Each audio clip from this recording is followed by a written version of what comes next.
7 women walked off that mountain before the first snow ever touched her boots. 7 times, Elias Turner stood at the edge of his own porch and watched a stranger he'd paid for disappear down a trail that didn't forgive hesitation. By the time the 8th letter came, he wasn't hoping anymore. He was finishing something. What he didn't know, what nobody up on that ridge could have known, was that the woman stepping off that last wagon wasn't running from a city or chasing a dream. She was carrying a secret that would either save him or bury him deeper than the mountain ever could. Stay with me until the very end, because this one turns in a way you won't see coming. Hit that like button and drop the name of the city you're watching from in the comments. I want to see how far this story travels tonight. The 7th one left on a Tuesday.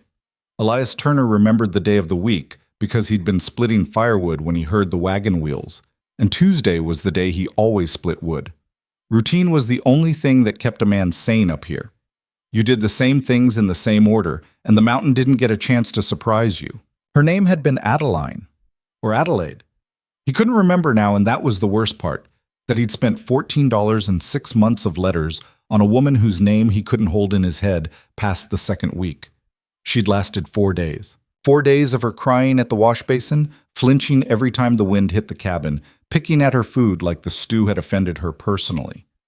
4 days of Elias sleeping on the floor by the stove because she'd locked herself in the bedroom with a chair wedged under the handle, as if he were the thing she needed protection from, and not the weather, not the wolves, not the 40-mile stretch of nothing between his cabin and the nearest town. On the 4th morning, he'd come in from the woodshed and found her bundled in every coat she owned, sitting at the table with her carpet bag at her feet.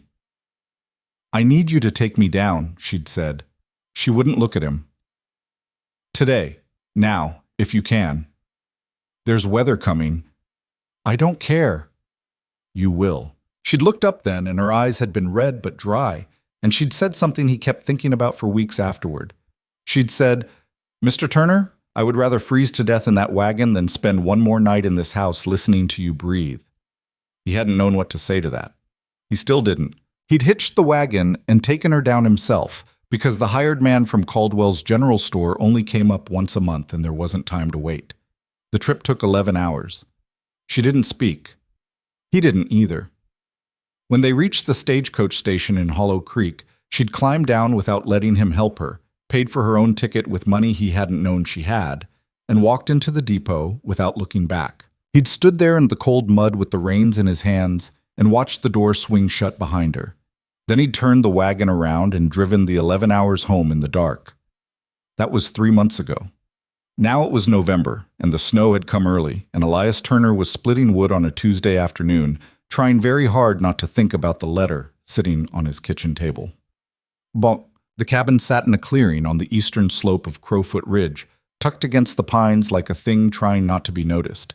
He'd built it himself at 22, alone, over the course of one summer and one very long autumn. The logs were hand-notched, the roof was cedar shake. The stone chimney he'd laid up course by course from rocks he'd dragged out of the creek bed with a borrowed mule. It wasn't pretty, it wasn't meant to be. It was meant to last, and 10 years on, it had. The mountain, though, the mountain was pretty in the way a knife was pretty. You could admire the edge all you wanted, but you didn't forget what it was for. Elias brought the axe down. The round of lodgepole pine split clean, the two halves falling away from each other like they'd been waiting to be freed. He bent, set up the next round, swung again. The rhythm was the only thing in his head that wasn't the letter. He was a tall man, a little past 6 feet, built the way men get built when their work is the kind that doesn't let them soften. Dark hair, cut short because he did it himself with a straight razor and couldn't manage anything fancier. A beard he kept trimmed, not out of vanity, but because ice caught in a long one, and ice against the skin was how a man lost a face. He had gray eyes that most people who met him described later as cold, though the truth was that they weren't cold so much as used up. Like a window somebody had stopped looking out of. He was 32 years old. He'd been alone on this mountain in one form or another for 18 of those years. The axe came down again. The wood split. He'd been 11 when his mother died of the fever that came through the valley that spring. He'd been 14 when his father walked out to check the trap lines one January morning and didn't walk back. They'd found the old man a week later, half a mile from the cabin, sitting upright against a spruce trunk with his rifle across his lap and his eyes open, frozen solid. No wound, no struggle. He just sat down to rest and never stood up again. Elias had buried him next to the mother, in the rocky patch of ground behind the woodshed where nothing grew. He'd been 14. He dug the grave himself because there was nobody else on the mountain, and he didn't know how to ask for help, didn't know who he would have asked. After that, it had just been him, and the cabin, and the work. The work never stopped. That was the thing nobody in town understood when they called him strange, or surly, or, his favorite, that mountain man of Caldwell's. The work never stopped. Wood had to be split. Meat had to be smoked.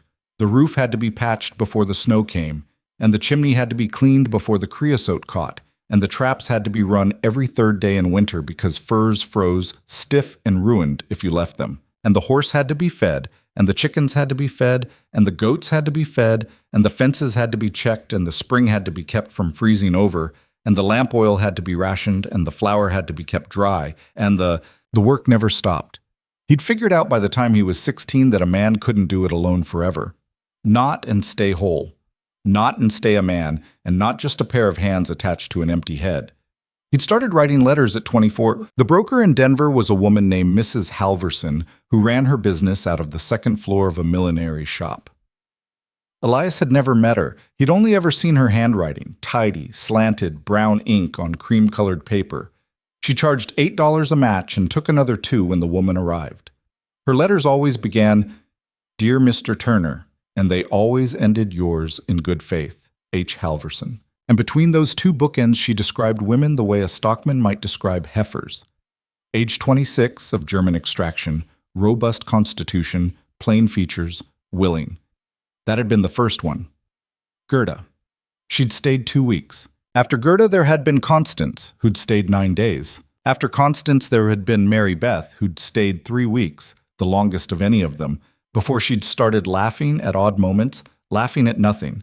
And one morning, Elias had woken up and found her standing barefoot in the snow outside the cabin, just standing there, staring at the trees. He'd taken her down the next day. Mrs. Halverson had written back a very stiff letter explaining that Mary Beth's constitution had perhaps been overstated. After Mary Beth, there had been Josephine, and after Josephine, there had been a woman whose name Elias genuinely could not recall anymore. And after her, there had been Ruth, and then Adeline or Adelaide, and that was 7. 7 women. 7 wagons down the mountain. 7 times he'd stood on the porch and watched a back get smaller and smaller against the snow and thought, this is the last time. I'm not doing this again.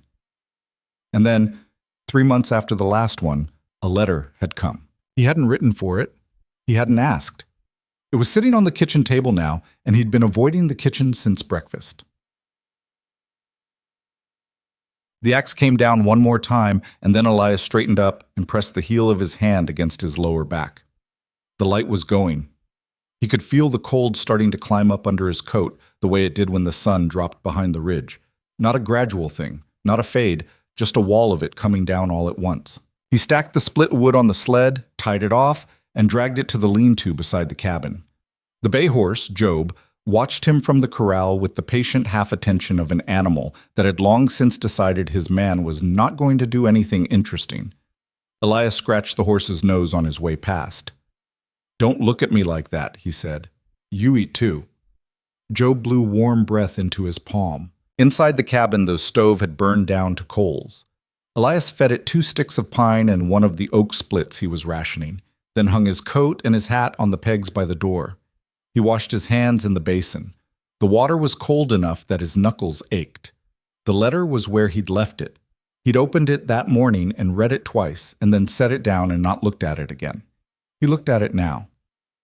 "Dear Mr. Turner, it has been some months since our last correspondence, and I confess I had not expected to write to you again, given the circumstances of our previous arrangements.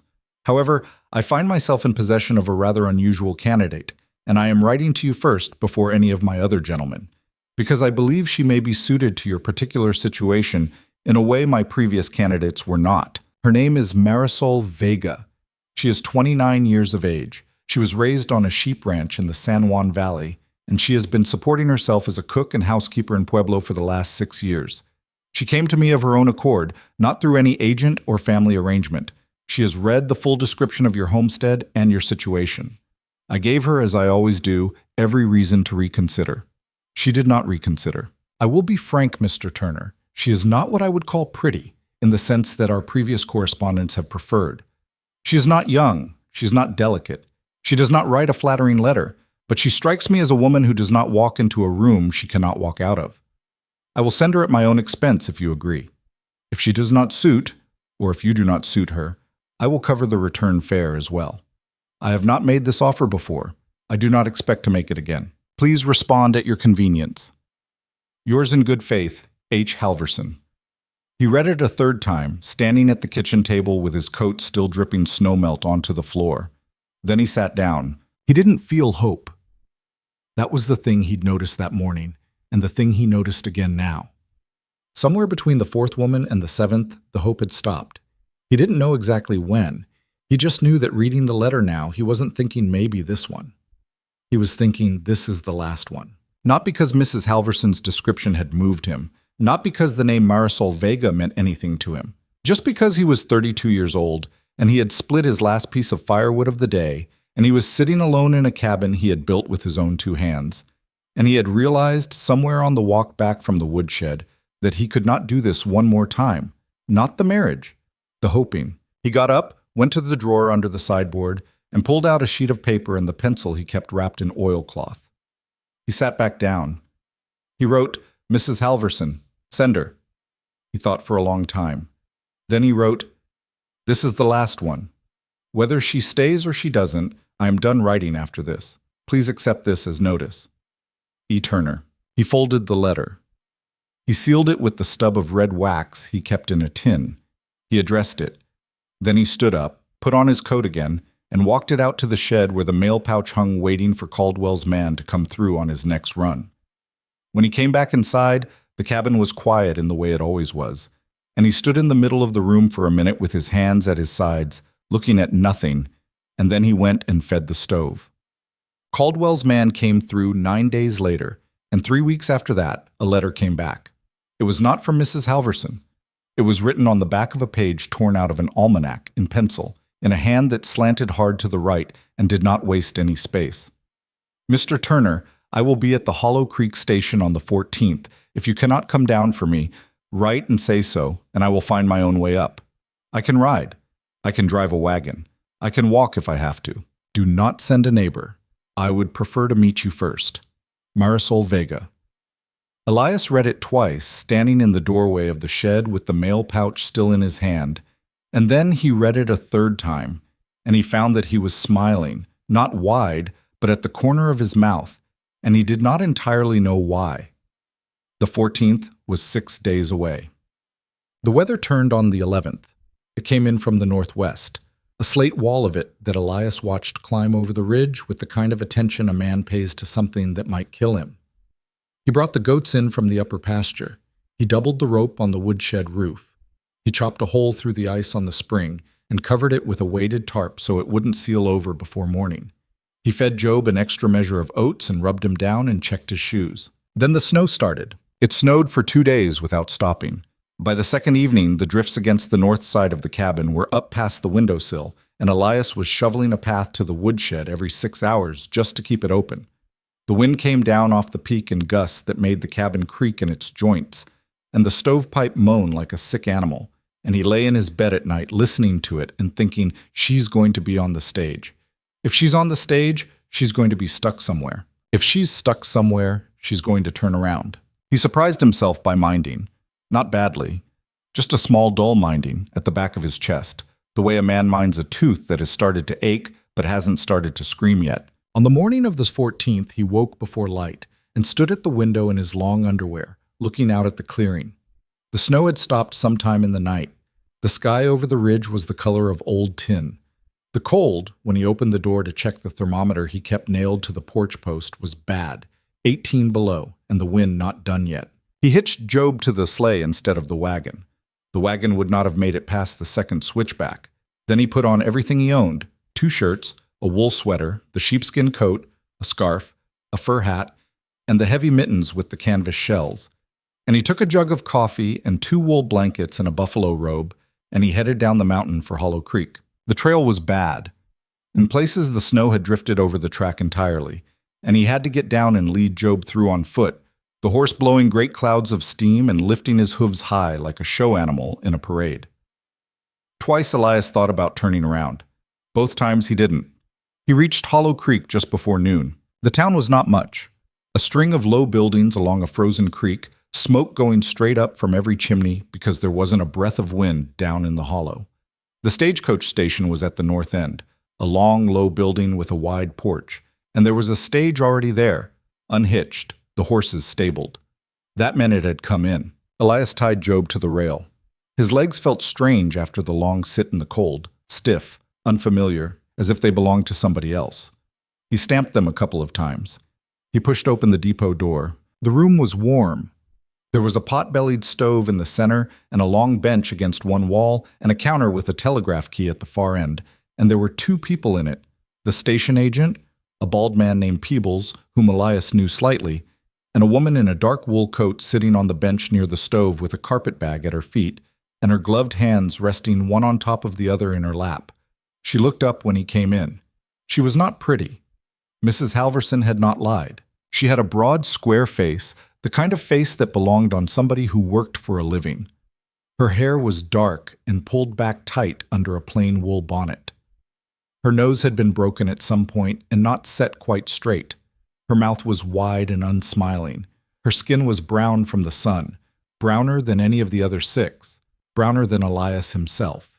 And there were 2 faint lines at the corners of her eyes that suggested she'd spent a lot of her life squinting into a long distance. What Mrs. Halverson had not mentioned, because Mrs. Halverson had not known how to describe it, was her stillness. She sat on that bench like a thing that had sat in a lot of places and was prepared to sit in a lot more. She did not fidget. She did not fuss with her hands. She did not stand up when Elias came in. She simply raised her eyes to his face and waited. Elias took his hat off. "Miss Vega?" "Mr. Turner." Her voice was low. There was a faint accent in it, a softness at the edges of certain vowels, and he realized after a second that it was Spanish, or had been once, rounded down by years of something else. "You got in all right." "We were a day late." She nodded once toward the window. "The weather." "I figured." He didn't know what else to say. He stood there in the middle of the depot with his hat in one hand and his mittens in the other, and he felt, for the first time in a long time, uncertain. Peebles, behind the counter, coughed into his fist in a way that suggested he was enjoying himself and trying to hide it. The woman, Marisol, watched Elias for another moment. Then she stood up. She was not tall, maybe 5'4", but the way she stood up had nothing to do with height. "Do you have a sleigh?" she said. "Yes, ma'am." "Is the trail passable?" "It's bad, but it's passable." She nodded. "All right." She bent, picked up her carpet bag. It was heavier than it looked. He could tell by the way her shoulders set under the weight of it, and walked past him toward the door. "I'd like to go now, if that suits you. I don't want to sit here any longer."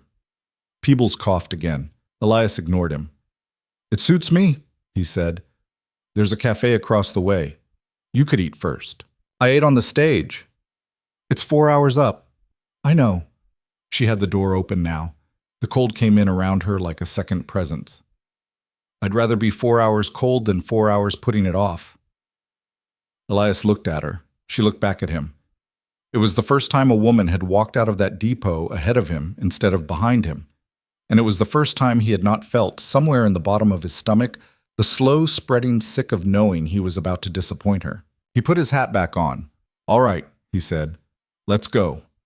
The ride up was slow. He'd brought the buffalo robe for her, and the 2 blankets, and he made her take all of them. She didn't argue.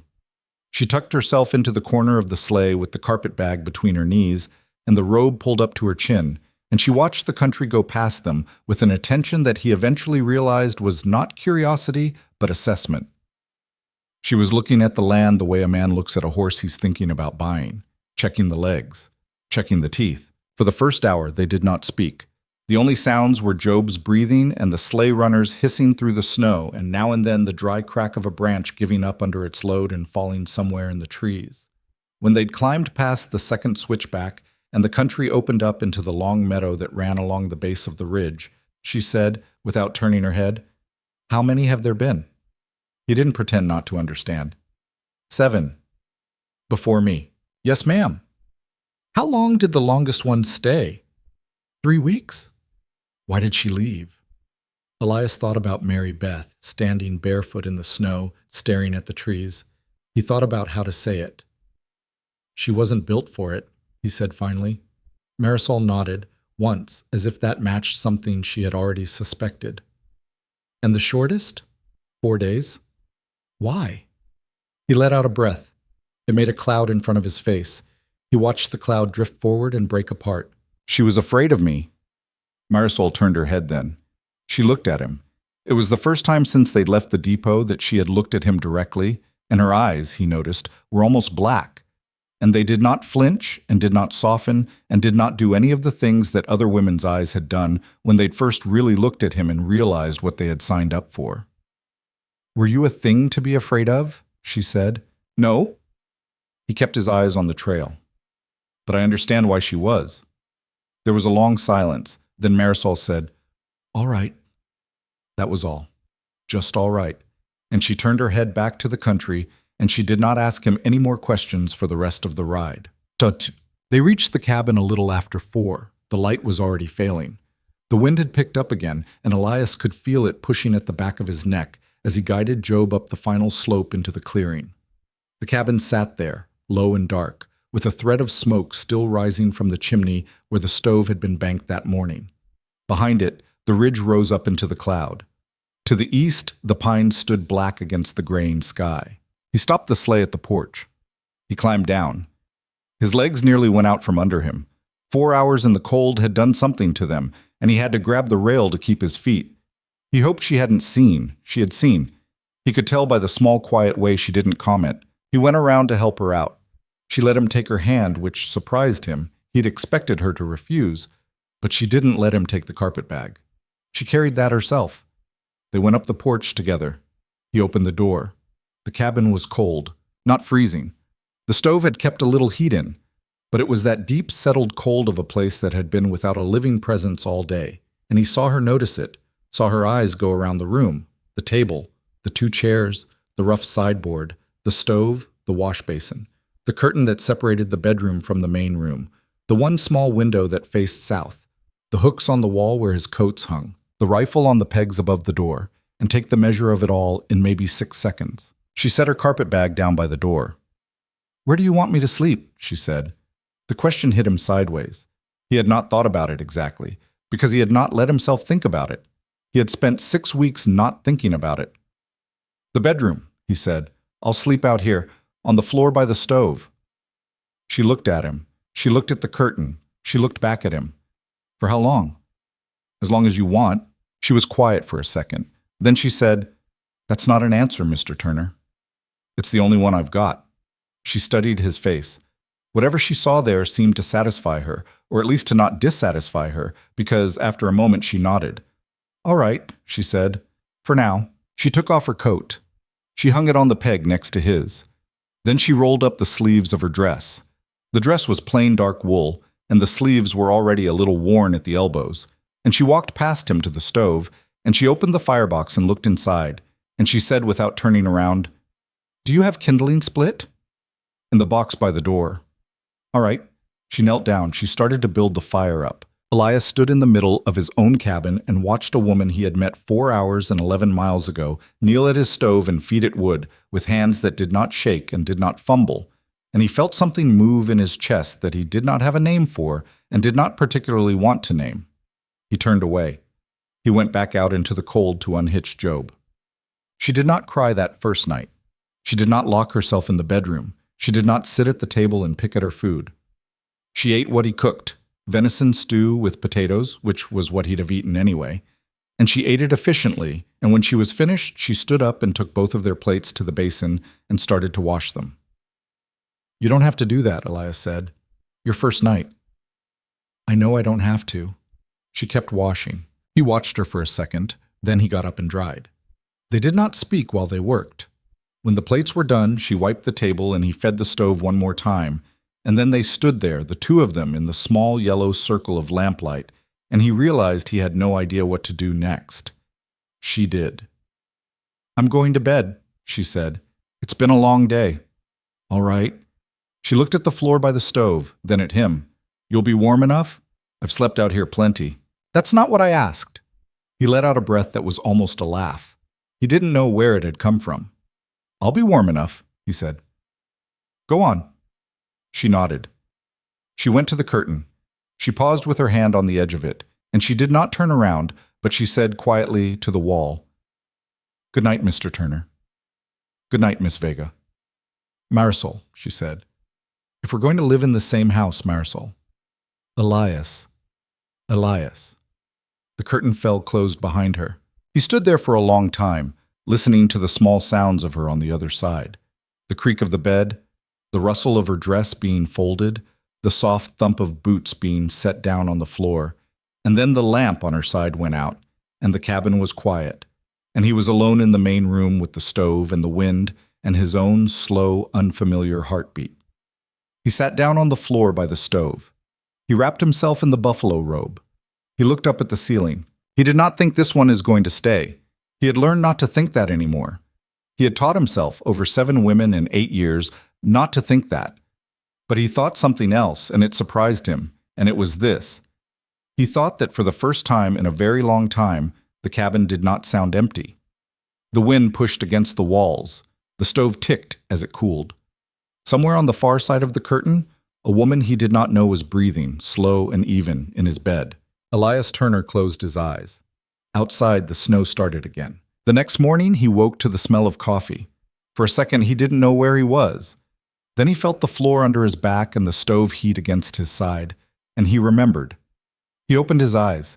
The light coming through the window was pale and thin, the color of skimmed milk. Dawn, or just after. The curtain to the bedroom was pulled back. Marisol was at the stove with her back to him, wearing the same dark wool dress from yesterday, and an apron he didn't recognize.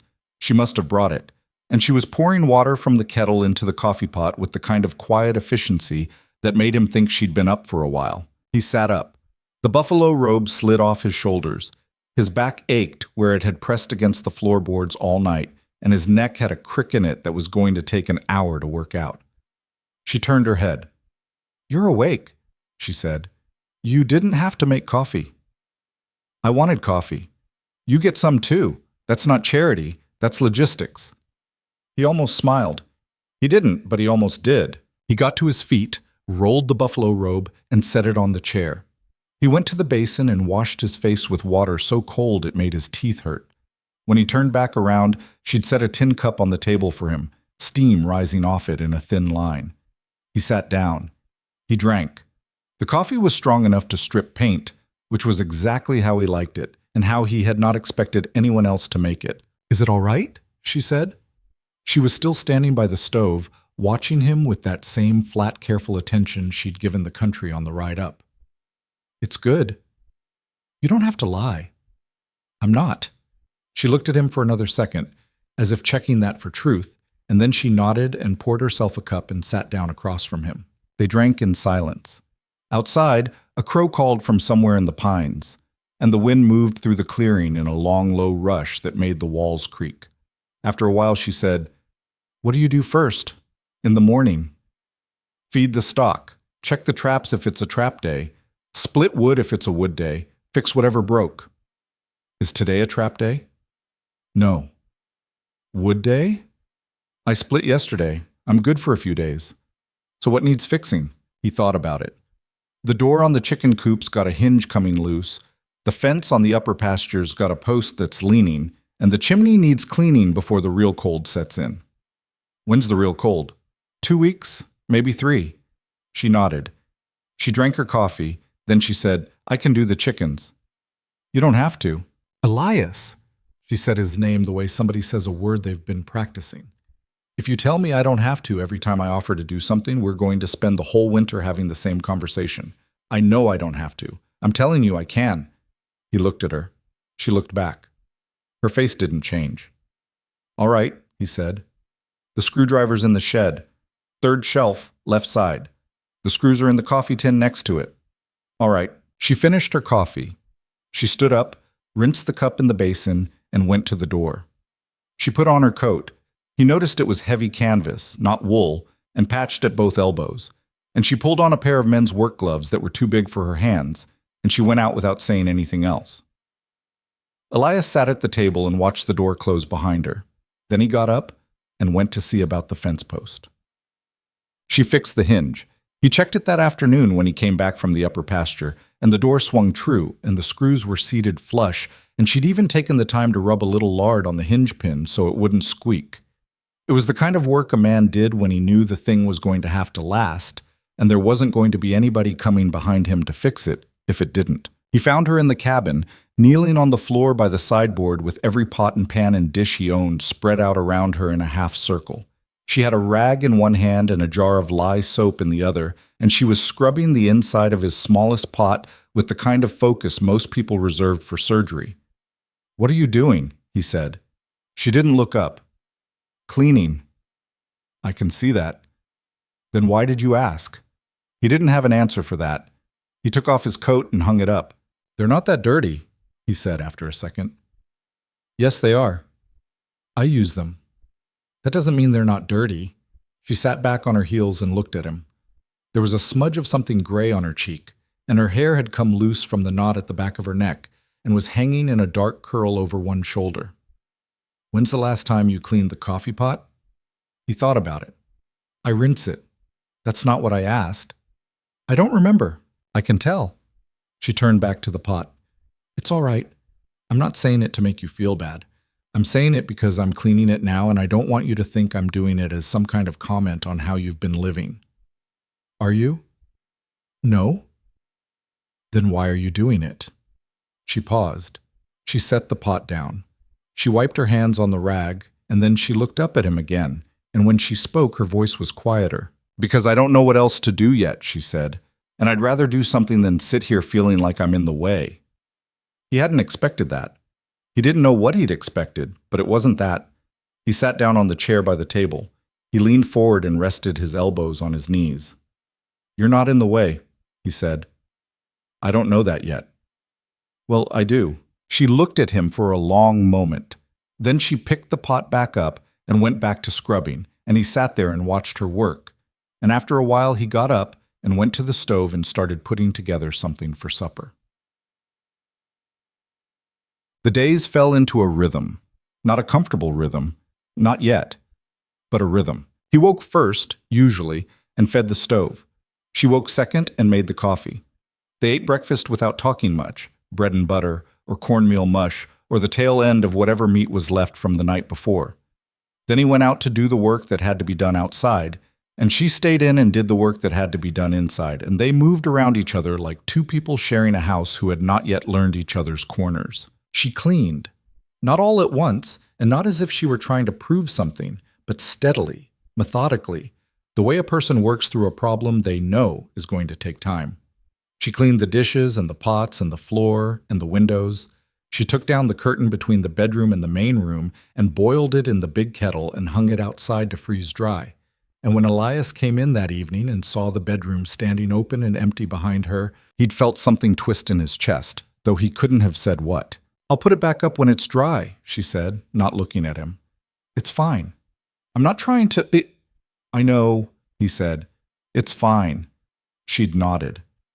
And the next day the curtain was back up, and neither of them mentioned it again. She learned the cabin. That was the only way he could think to describe it. She learned where he kept the flour and the salt and the lamp oil. She learned which pan he used for what and which skillet had the loose handle and which of the two water buckets had the slower leak. She learned that the door stuck in the bottom left corner and you had to lift as you pulled. And she learned that the window on the south wall didn't latch all the way and had to be propped with a wedge. And she learned that the third floorboard from the stove creaked when you stepped on it, and the fifth one didn't creak, but it rocked. She didn't ask him about any of it. She just watched and remembered and adjusted. On the fourth day she was there, he came in from chopping a hole in the ice on the spring and found her standing on a chair he hadn't known she'd moved, reaching up to the top shelf of the sideboard where he kept the things he didn't use often, extra candles, a sewing kit his mother had left behind, a box of cartridges for the rifle. "What are you looking for?" he said. "Vinegar," she said. "For the windows. Do you have any?" "Top shelf. Far back. Brown bottle." She found it. She climbed down from the chair, and as she did, the box of cartridges tipped and fell, and 20 or 30 rounds spilled out across the floor in a bright brass scatter. She froze. Elias set down the bucket he'd been carrying. He walked over and crouched down and started picking them up. After a second, she crouched down too. "I'm sorry," she said. "It's fine. I should have been more careful." "Marisol." He looked up at her. "It's fine. They're just cartridges. They didn't break." She was holding 3 of them in her palm, and she was looking at them with an expression he couldn't quite read. Not fear, exactly. Not worry. Something else. "Do you hunt a lot?" she said quietly. "When I need to." "Do you need to often?" He thought about how to answer that. "Often enough." She nodded. She handed him the 3 rounds. Their fingers brushed. Hers were cold. "I don't mind it," she said. "The hunting. Or the gun. I just wanted you to know I'm not afraid of it." "All right. My father had a rifle. 2, actually. I grew up around them." "All right?" She looked at him. "I'm telling you so you don't think I'm going to be afraid every time you pick it up." "I didn't think that." "Some women are." "I know." She was quiet for a second. Then she said, "Were any of the others?" He didn't pretend not to understand. "2 of them," he said. "One of them asked me to keep it outside. The other one asked me to keep it unloaded." "Did you?" "I kept it unloaded. I didn't keep it outside." That was the right call. He almost smiled. "I thought so." They finished picking up the cartridges in silence. When the box was full again, he put it back on the shelf, farther from the edge this time, and she took the vinegar and went to the windows, and that was the end of it. But that night, lying on the floor by the stove, he thought about the way her hand had felt when their fingers brushed, cold and smaller than his, and steadier than he'd expected. And he thought about the fact that she'd told him she wasn't afraid. Not that she wouldn't be afraid. That she wasn't. As if it were a decision she'd already made. The first real test came on the 8th day. He woke that morning to a sound he knew in his bones before his mind caught up to it. Wind. Not the usual wind, the kind that moved through the clearing and rattled the shutters and went on its way. This was the other kind. The kind that came down off the peak like something with teeth. He got up. The stove had burned low. He fed it and then went to the window and looked out. And what he saw made his stomach tighten. The sky was the color of old iron. The pines across the clearing were bent almost double, their tops whipping back and forth like reeds in a current. Snow was coming down sideways, not falling, but driving, and the drifts against the north side of the cabin were already halfway up the wall. Marisol came out from behind the curtain. She was dressed, which meant she'd been awake, and she came and stood next to him at the window without saying anything. They watched the storm together. After a long time, she said, "How bad?" "Bad? How long?" "A day, maybe 2. She nodded. She didn't look afraid. She looked like somebody doing math in her head. "What do we need to do?" she said. "I need to bring the goats into the shed, and I need to get more wood into the lean-to before it drifts shut." "What do you need me to do?" He looked at her. "Stay inside. Keep the stove fed. If the wind gets under the roof, you'll hear it. If you hear it, come get me." "Where will you be?" "The shed first, then the lean-to, then back." "How long will that take?" "An hour, maybe more." She was quiet. Then she said, "If you're not back in 2 hours, I'm coming to look for you." "Marisol, I'm not arguing about it. I'm telling you." He looked at her face.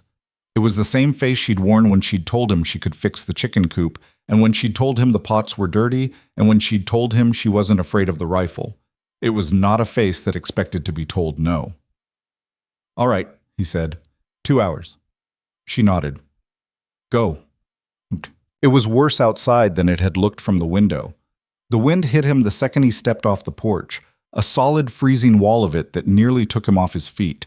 He bent into it and made for the shed, one arm up to shield his face, the other reaching out ahead of him because he couldn't see more than 5 feet through the snow. The goats were in a panic. They were crammed into the corner of their pen, the three of them huddled together with their heads down and their eyes rolling. He got the gate open and herded them toward the shed, slipping twice in the snow, and by the time he got them inside and the door latched, his hands were numb inside his gloves, and his face felt like it had been scraped with a file. He stood in the shed for a second, breathing hard, and then he turned around and went back out into it. The lean-to was on the east side of the cabin, and the wind was coming from the northwest, which meant it wasn't drifted shut yet. But it would be soon. He made 4 trips, carrying as much split wood as he could manage each time, stacking it inside the cabin door where it would stay dry.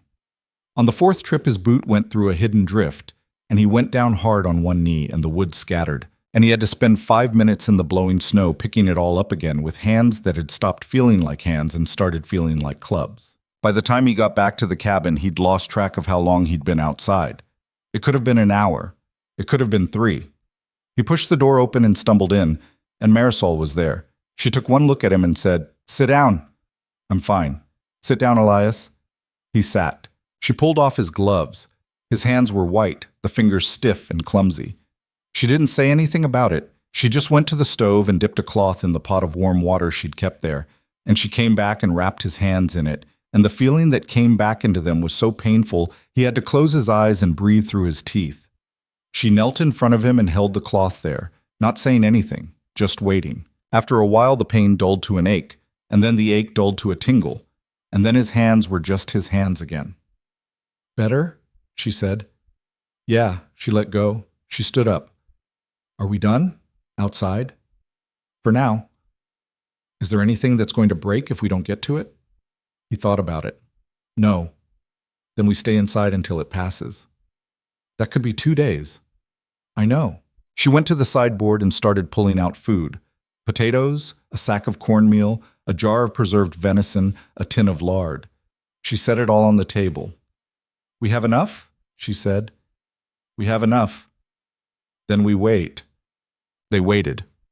The storm hammered the cabin for the rest of that day and all through the night and into the next morning. The wind came in gusts that made the whole structure shudder, and twice Elias heard a crack from the roof loud enough that he got up to check it. But both times it was just the beams settling, not breaking. Marisol kept the stove fed.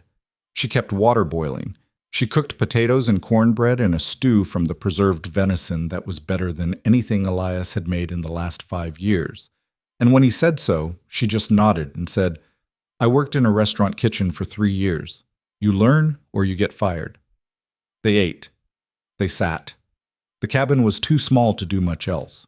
On the second day, when the wind had died down enough that Elias could hear himself think, he went to the shelf and pulled down the wooden box where he kept his father's old deck of cards.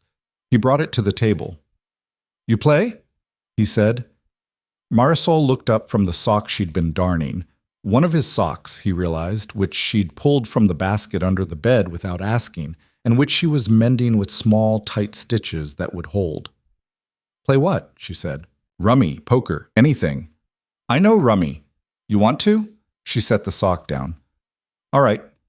They played. She beat him 4 hands out of 7, and on the 5th hand she caught him trying to bluff with a pair of 3s, and she'd looked at him over the top of her cards and said, "You're a terrible liar, Elias." And he'd laughed, actually laughed, and the sound of it had startled them both.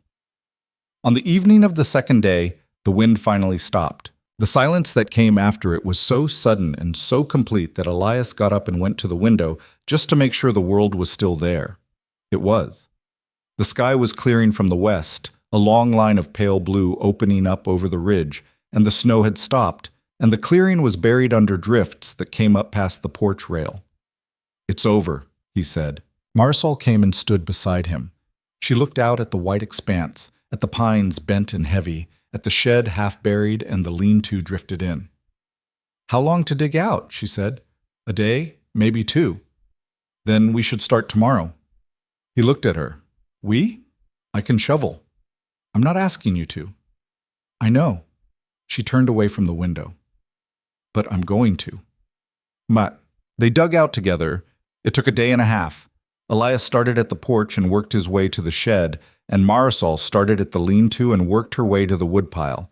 And they moved through the snow with their heads down and their breath steaming. And they didn't talk much because there wasn't much to say.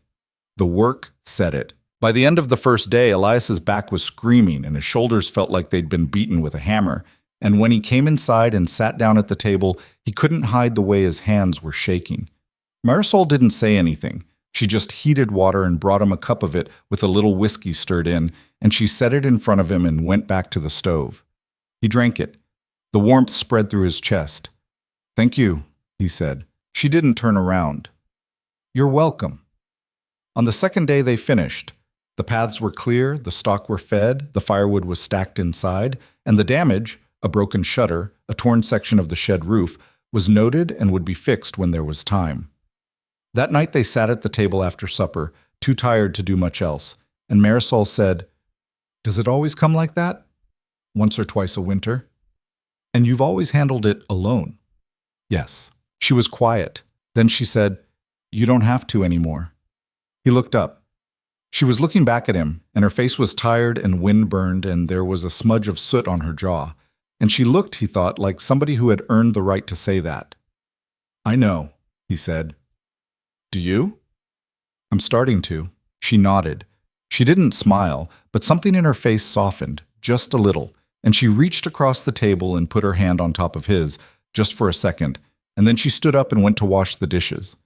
Elias sat there with his hand on the table where hers had been, and he thought about the fact that she had stayed. Not just through the storm, through the digging out, through the work, through the cold and the wind and the fear that the roof might come off, or the shed might collapse, or the stock might die.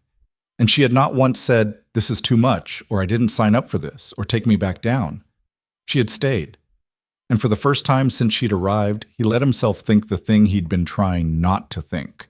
He thought, maybe this one is different.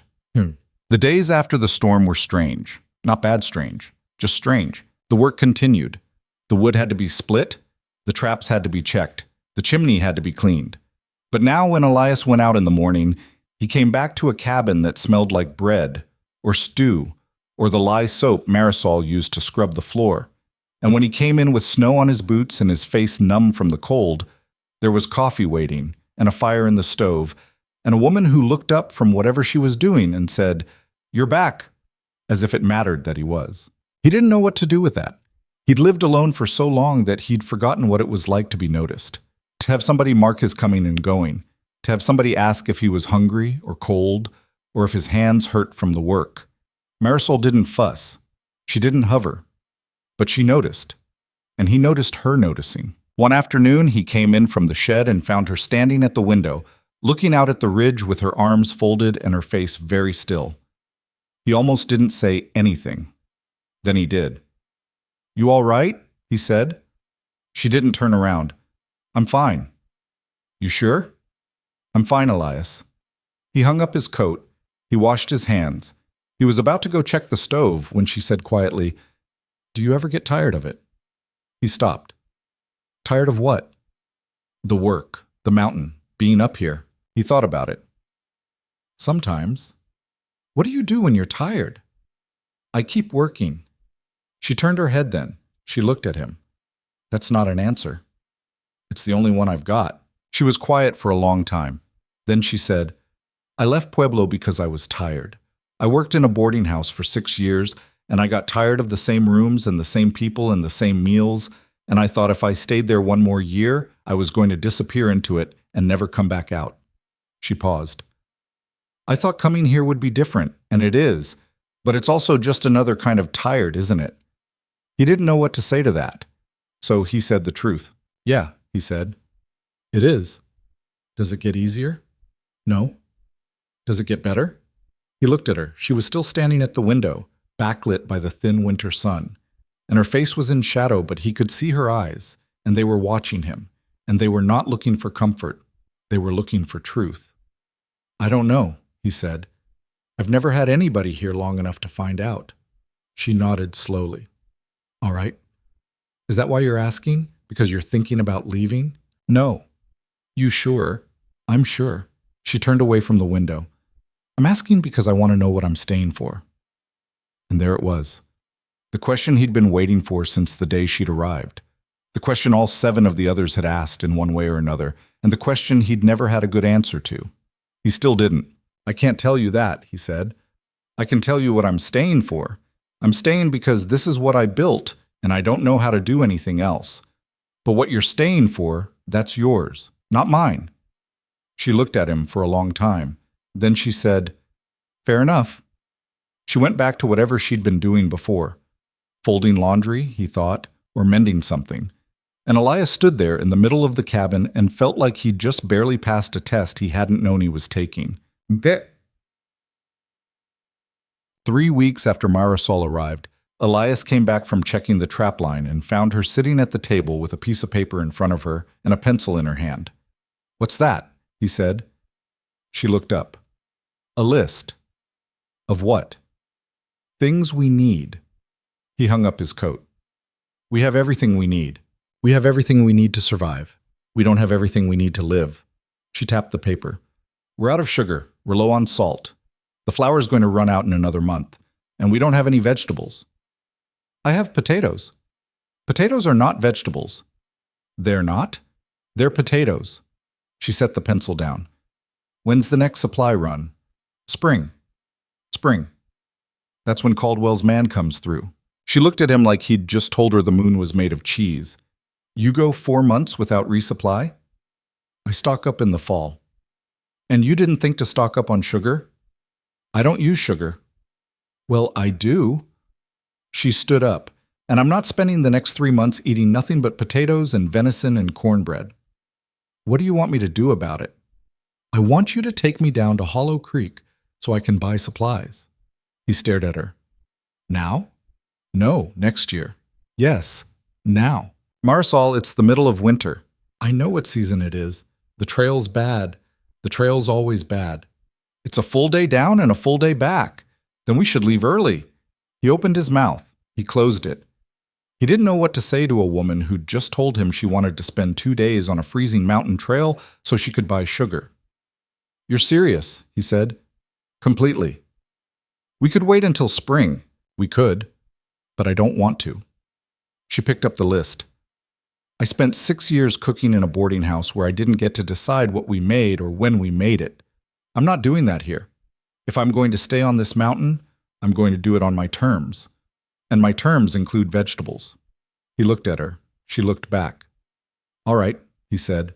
We'll go down tomorrow. They left at first light. The trip down was cold and slow and silent. The same as the trip up had been 3 weeks earlier, but different too. This time Marisol wasn't watching the country to see if she could survive it. She was watching it like she already knew she could. They reached Hollow Creek just after noon. Elias tied Job at the rail outside Caldwell's general store, and they went in together, and the warmth hit them like a wall. The store was crowded. It always was this time of year. Everyone who'd been snowed in for the last month coming down for one last resupply before the real cold set in. Elias nodded to a couple of men he knew slightly, and they nodded back, and their eyes went to Marisol, and he saw the question forming before they asked it. This your wife, Turner? He hesitated. Marisol didn't. I am, she said. She said it the way she said everything else, flat, sure, as if she'd decided it, and that was the end of it. The man grinned. Well, congratulations. Didn't know you had it in you. Elias didn't know what to say to that, so he just nodded, and Marisol took his arm, she'd never done that before, and steered him toward the back of the store where the dry goods were kept. You didn't have to say that, he said quietly when they were out of earshot. Say what? That you're my wife. Why not? Because you're not. Not yet. She looked up at him. Do you want me to be? The question hit him like a fist. He stopped walking. He didn't know what to say. I don't know. That's fine. She let go of his arm. But if we're going to live together and work together and share a house, people are going to assume, and I'd rather control what they assume than let them make up their own stories. She paused. Unless you'd prefer I tell them I'm your housekeeper. No. Then I'm your wife. She turned and walked toward the counter, and Elias stood there in the middle of Caldwell's general store and thought about the fact that Marisol Vega had just decided, without asking him, that she was his wife. And the strangest part was that he didn't mind. He minded that he didn't mind. But he didn't mind. They bought sugar and salt and a sack of dried beans and another of cornmeal. They bought 4 tins of lard and a block of soap and a small bag of dried apples that Marisol held up and looked at like it was treasure. They bought lamp oil and cartridges and a length of rope to replace the one that had frayed through on the shed door. The total came to more than Elias had planned to spend. But when he reached for his billfold, Marisol put her hand on his arm. "I'll pay half," she said. "You don't have to." "Elias." "All right." She pulled a small leather purse from inside her coat and counted out bills onto the counter, and Caldwell, a big man with a gray beard and eyes that missed nothing, watched her do it and then looked at Elias with something that might have been approval. "You got yourself a good one this time, Turner," Caldwell said. Elias looked at Marisol. She was repacking the dried apples into her satchel with the same careful attention she gave everything. "Yeah," he said. "I think I did." They loaded the supplies into the sleigh and started back up the mountain. The sun was already dropping toward the ridge, and the cold was settling in, and Elias knew they weren't going to make it all the way back before dark. "We'll have to stop halfway," he said. "There's a lean-to at the switchback. We can shelter there." "All right. It's not much." "I didn't expect much." They reached the lean-to just as the last light bled out of the sky. It was 3 walls and a roof, built by somebody years ago as a waypoint for travelers, and it smelled like old smoke and damp wood. Elias unhitched Job and led him under the overhang, and Marisol started gathering up dead pine branches for a fire. By the time he had the horse settled, she had a fire going in the stone ring somebody had built in the center of the lean-to. She'd laid out the buffalo robe and the blankets, and she was sitting on one end of the robe with her hands held out to the flames. Elias sat down across from her. The fire crackled and popped. "You warm enough?" he said. "I'm fine." "You sure?" She looked at him. "If I wasn't fine, I'd tell you." "All right." They sat in silence for a while. The fire burned. The wind moved through the pines. Then Marisol said, "Why did you keep writing to Mrs. Halverson after the first few didn't work out?" He thought about it. "Because I didn't know what else to do." "You could have stayed alone." "I could have." "But you didn't want to." "No." "Why not?" He looked at the fire. "Because being alone is easy. It's staying human that's hard." She was quiet. Then she said, "Is that what you think I'm here for? To keep you human?" "No." "Then what?" He didn't know how to answer that. He'd been asking himself the same question for 3 weeks, and he still didn't have an answer that felt true. "I don't know," he said finally. "I think I'm still figuring that out." She nodded. "Fair enough." She pulled the blanket tighter around her shoulders. "For what it's worth, I'm still figuring it out too." "What brought you up here? Really?" "I told you I was tired." "That's not a reason. That's just what you were running from." She looked at him across the fire, and her face was half in shadow and half in light, and he couldn't read it. "You want the truth?" she said. "Yeah. I came up here because I wanted to see if I could. I wanted to see if I was strong enough to do something hard and not quit. And I wanted to see if there was a man out there who wouldn't expect me to be anything other than what I am." She paused. "So far, you haven't disappointed me." He didn't know what to say to that, so he just nodded. They sat there until the fire burned low, and then they lay down side by side under the buffalo robe, not touching, with the darkness pressing in around them and the cold creeping up from the ground. Just before he fell asleep, he heard her voice, quiet, almost too quiet to hear. "Elias?" "Yeah?" "I'm glad I came." He turned his head. He could just barely see her face in the faint glow of the embers. "So am I," he said. And he meant it. They made it back to the cabin by mid-morning the next day, cold and stiff but intact. Elias unloaded the supplies while Marisol got the stove going, and by the time he came back inside with the last sack of cornmeal, she already had coffee brewing and was unpacking the dried apples like they were something precious. "I'm going to make a pie," she said. "With what?" "Apples, flour, lard, sugar, that's all you need." "I don't have a pie pan." She looked at him. "Then I'll make it in the skillet." "You can do that?" "You can do anything in a skillet if you're not precious about it." He set the cornmeal on the sideboard and watched her work.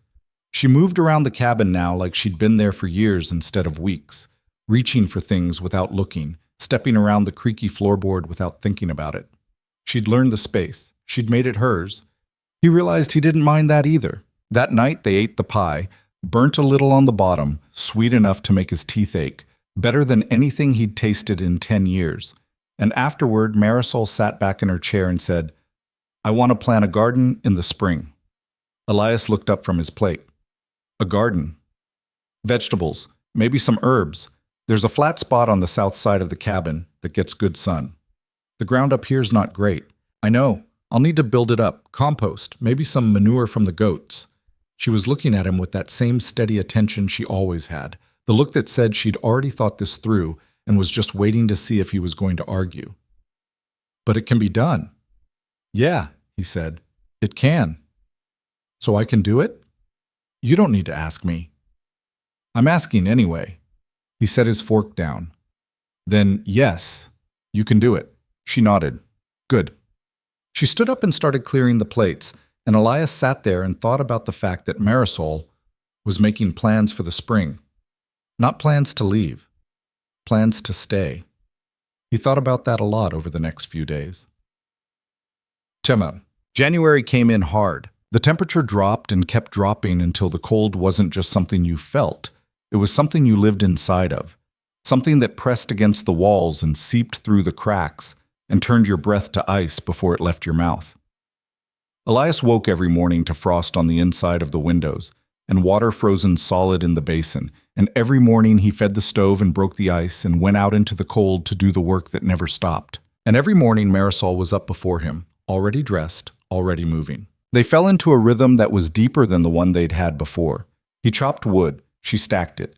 He brought in snow to melt for water, she boiled it and rationed it and used it 3 times before she threw it out. He checked the traps, she skinned and cleaned whatever he brought back. They worked together without talking about it, without planning it, just moving around each other in the small space like 2 parts of the same machine. But there were moments, small moments, easy to miss, when the rhythm broke. One afternoon, Elias came in from the shed and found her standing at the stove with her back to him, her shoulders tight, her hands gripping the edge of the cast iron like she was trying to keep herself upright. "Marisol?" She didn't turn around. "I'm fine." "You don't look fine." "I said I'm fine." He stood there for a second, not sure what to do. Then he walked over and stood next to her, close enough that their shoulders almost touched, and he didn't say anything, just waited. After a long time, she said very quietly, "Do you ever wonder if you made a mistake?" "About what?" "Coming up here, building this, staying." He thought about it. "Every winter. And I haven't left yet." She let out a breath that was almost a laugh.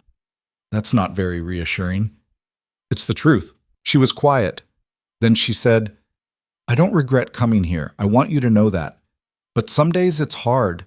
Some days I wake up and the cabin feels like it's getting smaller and the mountain feels like it's getting bigger, and I don't know if I'm strong enough to keep doing this." "You are." "You don't know that." "Yeah, I do." He turned to look at her. "You stayed through the storm. You dug out with me. You went down the mountain in the middle of winter for dried apples. You're strong enough." She turned her head and looked at him, and her eyes were wet, though she wasn't crying, and she said, "What if I'm not?" "Then we'll figure it out." "We?" "Yeah." She looked at him for a long time. Then she reached out and took his hand, and her fingers were cold, but they were steady, and she held on. "Okay," she said. "Okay." They stood there by the stove, not talking, just holding hands, and outside the wind howled and the cold pressed in, and the mountain did what the mountain always did, which was nothing, which was everything, which was exactly what it had been doing for 1,000 years before they got there, and would keep doing for 1,000 years after they were gone. The next morning, she was better. Not all the way better, but better. She got up, she made coffee, she moved through the cabin with the same steady purpose she always had. And Elias didn't mention the night before, and neither did she. But something had changed. He couldn't name it exactly. It was in the way she looked at him now, like she was seeing something she hadn't seen before. It was in the way she stayed a little closer when they worked together, and the way she laughed a little more easily when he said something that wasn't quite a joke but wasn't quite serious either. It was in the way she said his name, not Mr. Turner, not even Elias, the way she'd said it at first, careful and measured, But Elias, the way you say the name of somebody you know, somebody you've decided to keep knowing. He felt it too. The shift. The opening. One evening they were sitting at the table after supper playing cards by lamplight, and she beat him 3 hands in a row and then looked up and said, "You're letting me win." "I'm not." "You are." "Marisol, I'm a lot of things, but I'm not a good enough actor to fake being this bad at rummy." She laughed. It was the first real laugh he'd heard from her, not the short, quiet ones she usually gave, but a full one, the kind that made her tip her head back and close her eyes, and the sound of it did something to him that he wasn't ready for. When she opened her eyes again, he was looking at her. "What?" she said. "Nothing." "Elias." "I like hearing you laugh," he said. "That's all." She went still. Then she said softly, "I like laughing." "Then you should do it more. You should give me more reasons to." He didn't know what to say to that, so he just dealt the next hand and they kept playing, but the air in the cabin had changed again, and this time he knew what it was. It was want. Not the sharp, desperate kind. The slow kind. The kind that built up over weeks of working side by side and eating across from each other and lying 10 feet apart in the dark. The kind that didn't ask for anything but made itself known anyway. He didn't do anything about it. He didn't know if he should. He didn't know if she wanted him to, but he felt it, and he was pretty sure she felt it too. 2 weeks later, on a morning so cold that the air itself seemed to crack, Marisol woke him by shaking his shoulder. "Elias." He sat up fast, already reaching for his boots. "What's wrong?" "Nothing's wrong, but I need you to come outside." "Why?" "Just come." She was already dressed, already wearing her coat, and there was something in her face, not fear, not worry, but something bright and urgent, that made him get up without asking any more questions. He pulled on his clothes and followed her out onto the porch. The sun was just coming up over the ridge, and the whole clearing was flooded with light so bright and so clean it hurt to look at. The snow was fresh from the night before, untouched except for the line of Marisol's footprints leading from the porch to the middle of the clearing and back again. "Look," she said, and she pointed. He looked. At first he didn't see it. Then he did. Tracks. Dozens of them. Maybe hundreds. Crossing the clearing in long, loping strides, coming down from the ridge and heading east toward the creek. Wolf tracks. "They came through last night," Marisol said. "I heard them. I got up to look, and they were right there, maybe 20 feet from the cabin. A whole pack." Elias stared at the tracks. His heart was beating faster than it should have been. "You should have woken me up." "Why?" "Because there were wolves 20 feet from the cabin." "I know, I saw them." She turned to him. "Elias, they were beautiful." He looked at her. She was smiling, not a small smile, but a real one. And her eyes were bright, and she looked like somebody who'd just seen something she'd never expected to see and couldn't quite believe it had happened. "You weren't afraid," he said. "I was terrified." She laughed. "But I wanted to see them more than I wanted to be safe. So I watched. And they didn't even look at the cabin. They just kept going, like we weren't even here." He didn't know what to say. He looked back at the tracks, at the long line of them disappearing into the trees, and he thought about Marisol standing at the window in the dark, alone, watching wolves pass by, and not waking him, and not running, and not doing anything except standing there and looking. "You're not like the others," he said. She turned to him. "What?" "The other women, the ones who came before you. You're not like them." "I know." "No, I mean—" He stopped. He didn't know how to say what he meant. "They were afraid of this place, of the mountain, of me, of everything, and you're not. You're afraid sometimes, but you're not. You don't let it stop you." She looked at him for a long time. Then she said, "Do you know why I'm not afraid of you?" "No, because you're afraid too. You're just better at hiding it." He felt something crack open in his chest. "I'm not afraid." "Yes, you are. You're afraid I'm going to leave. You've been afraid of it since the day I got here. Maybe before that. And you're so busy being afraid that you haven't noticed that I'm not going anywhere."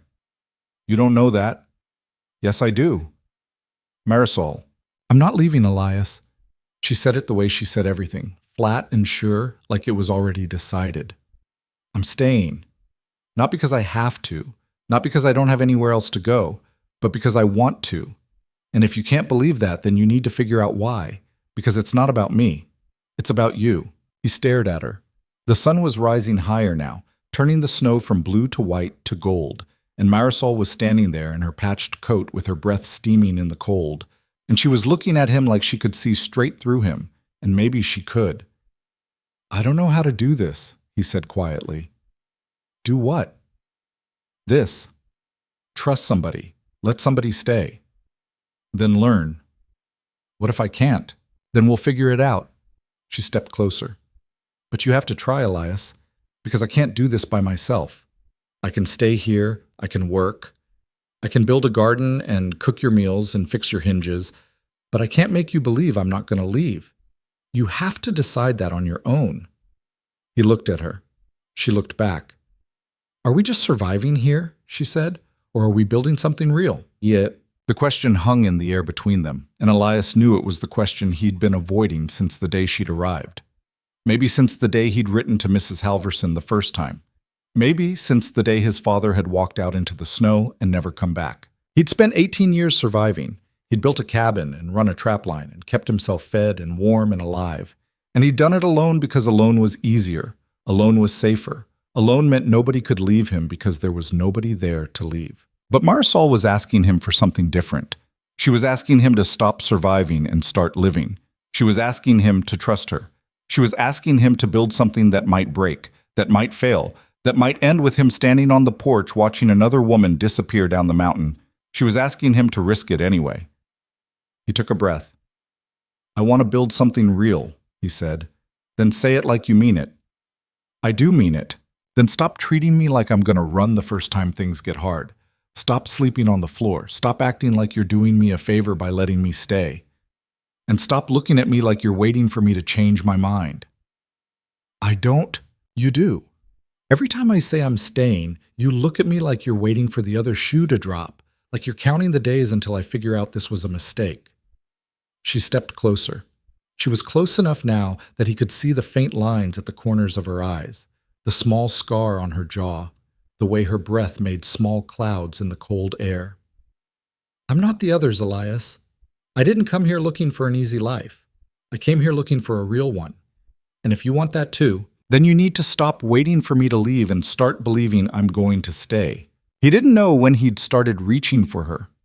He just knew that his hand was on her arm, and then on her shoulder, and then on the side of her face, and she was looking up at him with those dark, steady eyes, and he was looking back, and there was nothing between them now except the cold air and the choice. I believe you, he said. Do you? I'm trying to. That's good enough. She put her hand over his. For now. He kissed her. He didn't plan it. He didn't think about it. He just leaned down and kissed her, and she kissed him back. And her lips were cold and her hand was cold, but her mouth was warm, and for a second the whole world was just that. Her mouth, her hand, the bright cold morning, the mountains all around them watching and not caring and being exactly what they'd always been. When they pulled apart, she was smiling. Took you long enough, she said. He laughed. He actually laughed. I didn't know if you wanted me to. Elias, I've been washing your socks for 6 weeks. What did you think that meant? I thought it meant you were being practical. It is practical. It's also an answer. He kissed her again. This time she put her arms around his neck, and he put his arms around her waist, and they stood there on the porch in the freezing cold, kissing like two people who'd just figured out they were allowed to. And when they finally stopped, it was only because Marisol pulled back and said, breathlessly, "We should go inside before we freeze to death." Good idea. They went inside. Elias fed the stove. Marisol made coffee.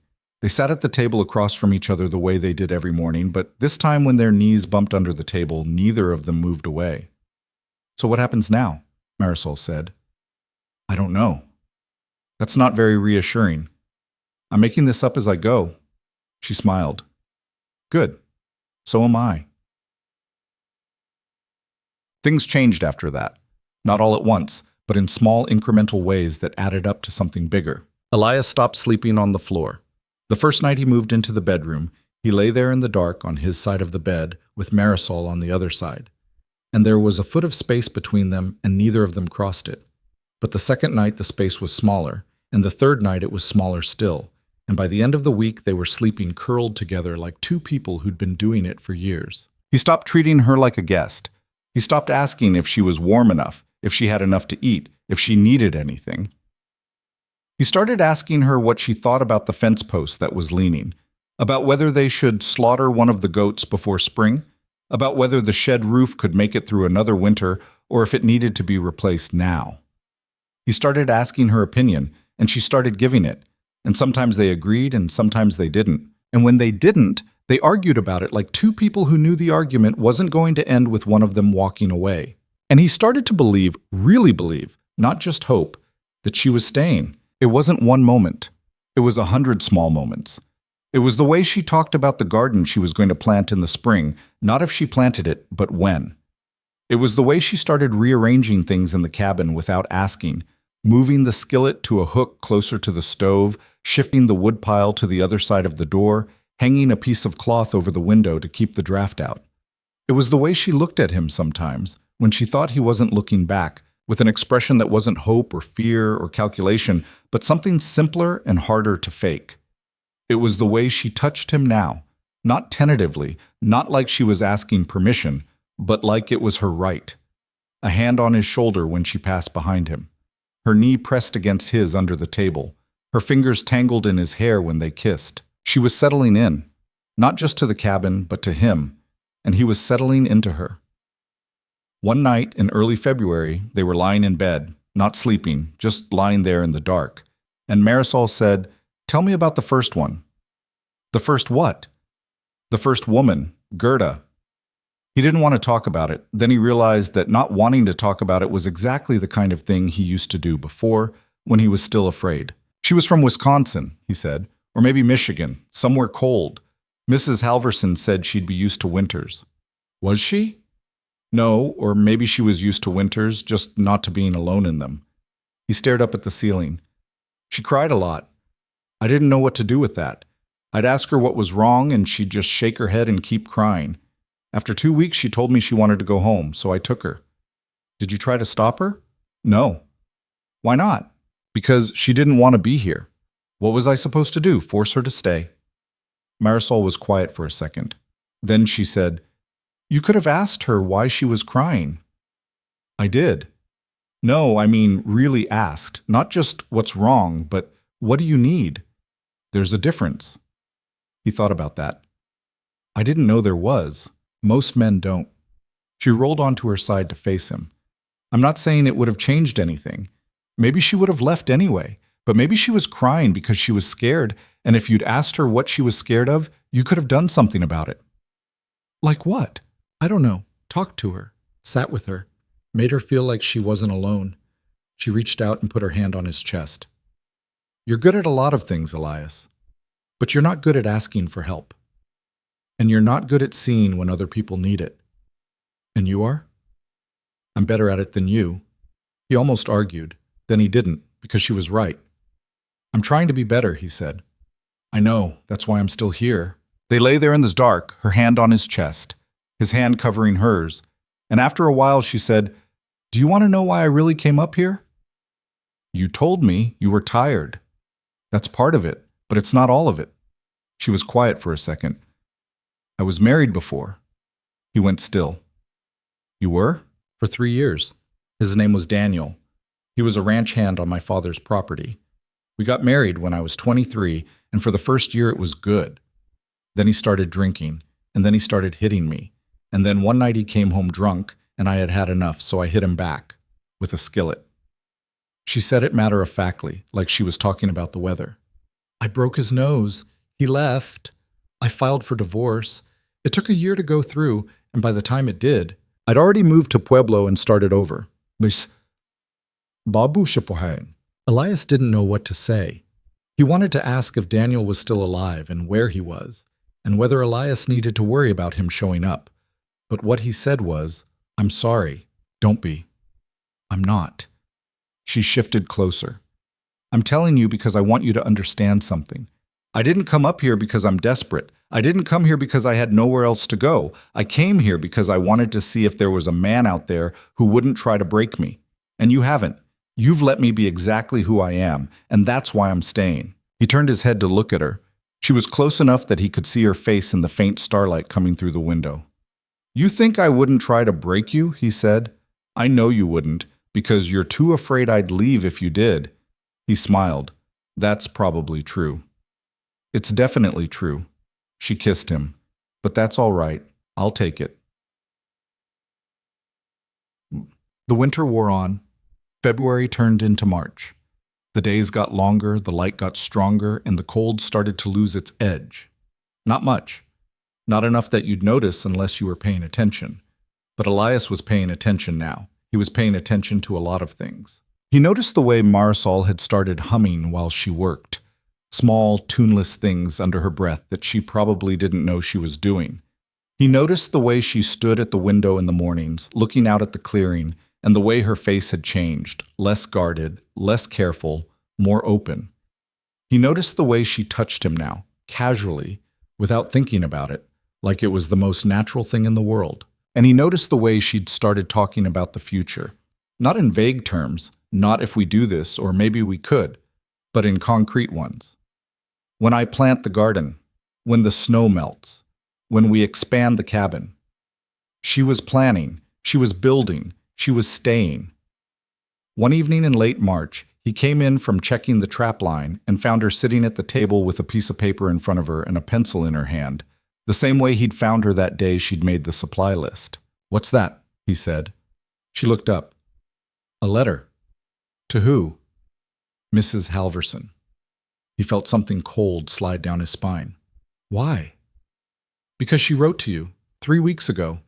The letter came with Caldwell's man and you left it on the sideboard and never opened it. She held up an envelope. He recognized the cream-colored paper, the brown ink, the tidy handwriting. I opened it. I hope that's all right. What does it say? She wants to know if I'm still here, and if I'm not, she has another candidate for you. The cold feeling spread. What did you tell her? Marisol set the pencil down. I told her I'm still here. I told her you're not looking for anyone else. And I told her to take you off her list. She looked at him. Is that all right? He crossed the room. He sat down across from her. He took her hand. Yeah, he said. That's all right. She smiled. Good, because I already sealed it. He laughed. You didn't wait for me to say yes. I didn't need to. I already knew what the answer was. Did you? Elias. She squeezed his hand. You kissed me on the porch in the middle of winter and asked me to stay. I know what the answer is. He looked at her, at this woman who'd shown up in Hollow Creek with a carpet bag and a letter and no illusions, who'd stayed through the storm and the cold and the silence, who'd argued with him and worked beside him and kissed him like she meant it, who'd decided on her own that she was his wife, and then made it true. And he felt something settle in his chest that had been restless for 18 years. I love you, he said. She went still. What? I love you. I don't know when it started. Maybe the first day. Maybe yesterday. I don't know. But I do. She stared at him. Then she started crying. Not the sad kind. The other kind. The kind that came with smiling. You're an idiot, she said. What? I've been waiting for you to say that for 2 months. I didn't know I was supposed to. You weren't supposed to. You were supposed to figure it out on your own, which you did, which makes you slightly less of an idiot. She got up, came around the table, and sat in his lap. I love you too. Yeah? Of course I do. Why do you think I'm still here? He kissed her. She kissed him back. And for the first time since he'd built the cabin, since he'd started writing the letters, since the day his father had walked out into the snow, Elias Turner felt like he wasn't just surviving anymore. He was living. Spring came late that year, the way it always did in the mountains. The snow didn't melt so much as it retreated, pulling back in inches, leaving the ground muddy and raw. By mid-April, the clearing was half brown dirt and half gray slush, and the creek was running high and fast with runoff, and the air had that particular smell it only got in spring. Wet earth and pine sap, and something green trying to break through. Marisol started her garden the first week the ground was workable. Elias came back from repairing the fence line one afternoon and found her on her knees in the dirt on the south side of the cabin, digging. She'd marked out a rectangle maybe 10 feet by 15, and she'd already turned over half of it, her sleeves rolled up past her elbows, and her hair tied back with a piece of string. "You need help?" he said. She didn't look up. "No." "You sure?" "I'm sure. He stood there for a second, watching her work. Then he went inside, changed into an old shirt, and came back out with the second shovel. She looked up when she heard him. "I said I didn't need help." "I know." He drove the shovel into the dirt. "But I'm helping anyway." She looked like she was going to argue. Then she didn't. She just smiled a little and went back to digging, and they worked side by side in silence until the whole plot was turned and ready. That night, sitting at the table with her hands wrapped around a cup of tea, Marisol said, "Thank you." "For what?" "For helping, even though I said I didn't need it." "You didn't need it, but it went faster with two." "That's not why you did it." He looked at her. "No, it's not." "Why did you?" He thought about it. "Because I wanted to, because it's your garden, but it's our cabin, and I like the idea of us building something together." She was quiet for a second. Then she said, "You're getting better at this." "At what?" "At being married." "We're not married." "Might as well be." She set her cup down. "You know people in town think we are." "I know." "Does that bother you?" "No." "Do you want to be? Actually married, I mean." The question caught him off guard. He set his own cup down. "Do you?" he said. "I asked you first." Marisol. Elias. She was looking at him with that same steady attention she always had, the look that said she already knew the answer and was just waiting for him to catch up. "It's not a trick question. Either you want to marry me or you don't." "I want to," he said, "but I don't know if you do. You were married before. It didn't go well." "That's true. But that was Daniel. This is you, and you're not him." "How do you know I won't turn into him?" "Because Daniel was a drunk and a coward, and you're neither of those things." She reached across the table and took his hand. "And because if you ever hit me, I'd do more than break your nose." He smiled. "That's reassuring." "It should be." She squeezed his hand. "I'm not afraid of you, Elias. I told you that already, and I'm not afraid of marrying you either. But I want to know if you're asking." "I am." "Then ask properly." He stared at her. "Right now?" "Why not?" "Because I don't have a ring." "I don't need a ring." "Because I didn't plan this." "Good. I don't want you to plan it. I want you to mean it." He looked at her for a long moment. Then he got up from the table, came around to her side, and got down on one knee on the cabin floor that she'd scrubbed and he'd built, and they'd both walked across 1,000 times. "Marisol Vega," he said, "will you marry me?" She looked down at him, and her eyes were bright, and she was smiling. "Yes," she said. "Obviously." He stood up and pulled her up with him and kissed her, and she laughed against his mouth, and it was the best sound he'd ever heard. "We should go to town," she said when they broke apart. "Make it official." "When?" "Next week. When Caldwell's man comes through, we can ride down with him." "All right."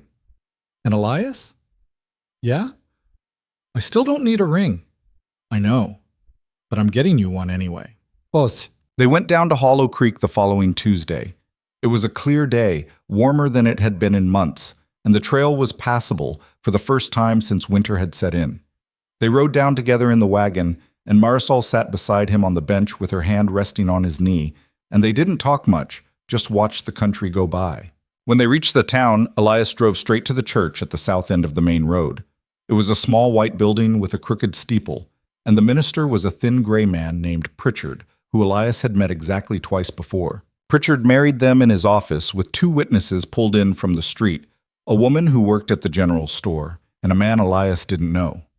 The whole thing took maybe 15 minutes. Elias said the words. Marisol said the words. Pritchard pronounced them married, and that was it. Afterwards, standing on the church steps in the spring sun, Marisol said, "That was quick. Did you want it to be longer?" "No, I just thought it would feel different." "Does it?" She thought about it. "No, it feels the same, which I guess makes sense since we've been acting married for 3 months already." "That's true." She took his hand. "But I'm glad we did it anyway." "Me too." They walked down the street to the general store. Caldwell was behind the counter, and when he saw them come in together, he grinned. Well, well, he said. If it isn't the Turners. Marisol smiled. It's official now. I figured it would be. You two looked settled last time you were in. He leaned on the counter. What brings you down today besides making honest people out of yourselves? Supplies, Elias said. And I need to see if you have a ring. Caldwell raised his eyebrows. A ring? A wedding ring. I told you I didn't need one, Marisol said. I know. I'm getting you one anyway. Caldwell laughed. Smart man. He reached under the counter and pulled out a small wooden box. Inside were maybe a dozen rings, plain bands in different sizes. These are what I've got. Nothing fancy, but they're solid. Marisol picked through them, and after a minute she pulled out a simple gold band and handed it to Elias. Try this one. He slipped it onto her finger. It fit perfectly. How's that? He said. It's good. You sure? Elias, it's a ring. It fits. I like it. Stop asking me if I'm sure. Caldwell laughed again. You've got your hands full with this one, Turner. I know, Elias said, but he was smiling. They bought the ring and a few other things. More flour, more salt, a length of canvas Marisol wanted for the garden. And then they went to the cafe across the street and ate lunch. It was the first meal they'd had in a restaurant since Marisol had arrived, and the first meal Elias had eaten out in maybe 5 years, and it felt strange and good at the same time. On the way back up the mountain, Marisol said, We should do that more often. Do what? Come to town. See people. It's good to remember there's a world outside the mountain. You getting tired of the mountain already? No. But I don't want to disappear into it either. She looked at him. Do you? He thought about it. For the last 10 years, disappearing into the mountain was exactly what he'd been doing. It had been easier that way. Simpler. But now, with Marisol beside him and a ring on her finger and the future stretching out in front of them like an open trail, the idea of disappearing didn't seem as appealing as it once had. No, he said. I don't. Good. She leaned her head against his shoulder. Because I'm planning to drag you down there at least once a month from now on. I can live with that. I know you can. The garden grew. By the end of May, Marisol had rows of beans and peas and carrots coming up, and a patch of lettuce that was already big enough to harvest. She'd built a fence around the whole plot to keep the goats out, and she'd rigged up a system of ropes and buckets to carry water from the creek when it didn't rain. Elias helped when she asked, but mostly he left her to it. The garden was hers. She'd planned it, planted it, tended it. Watching her work in it, kneeling in the dirt, pulling weeds, checking the leaves for bugs, he realized that it was the first thing she'd built on the mountain that was entirely her own, and it was thriving. One evening in early June, she came in from the garden with a basket of lettuce and radishes and set it on the table with a look of satisfaction that bordered on smug. Look at that, she said. Elias looked. That's good. That's better than good. That's from our garden. From dirt I turned and seeds I planted. That's ours. You did all the work. We did the work. You helped dig. You helped build the fence. You carried half the water. She sat down and started washing the radishes in a bowl. This is a partnership, Elias. I thought we established that. We did. Then stop acting like everything I do is separate from you. We're in this together now, for better or for worse. That's what the vows said. Then start believing it. He sat down across from her. I do believe it. Good. She handed him a radish. Eat this. He ate it. It was crisp and peppery and tasted like spring, and it was one of the best things he'd ever put in his mouth. That's good, he said. I know. She smiled. And there's going to be a lot more of it. They expanded the cabin in July. It wasn't a big expansion, just a room added onto the back, maybe 10 feet by 12, with a window facing east and a door that connected to the main room. Elias had been thinking about it for years, but had never had a reason to do it. Now he did. What's it for? Marisol asked when he told her his plan. Storage, or a second bedroom, or whatever you want. She looked at him. A second bedroom? Eventually, maybe. Elias. What? Are you trying to tell me something? He set down the pencil he'd been using to sketch out the framing. No, I'm just saying it might be good to have the space, in case we need it. She was quiet for a second, then she said, "I'm not pregnant." "I know. But you're thinking about it." "I'm thinking it's a possibility." "It is a possibility." She sat down next to him. "Do you want it to be more than a possibility?" He didn't know how to answer that. He'd never let himself think about children before. Not seriously, not in any concrete way. Because thinking about children meant thinking about a future, and thinking about a future meant believing he had one. But now, with Marisol sitting next to him, wearing the ring he'd bought her, and talking about gardens and second bedrooms, the future didn't seem like a thing to be afraid of anymore.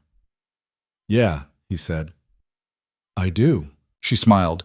"Then we should probably start trying." "We've been trying." "No, we've been having fun. Trying is different. Trying is intentional." "What's the difference?" "I'll show you tonight."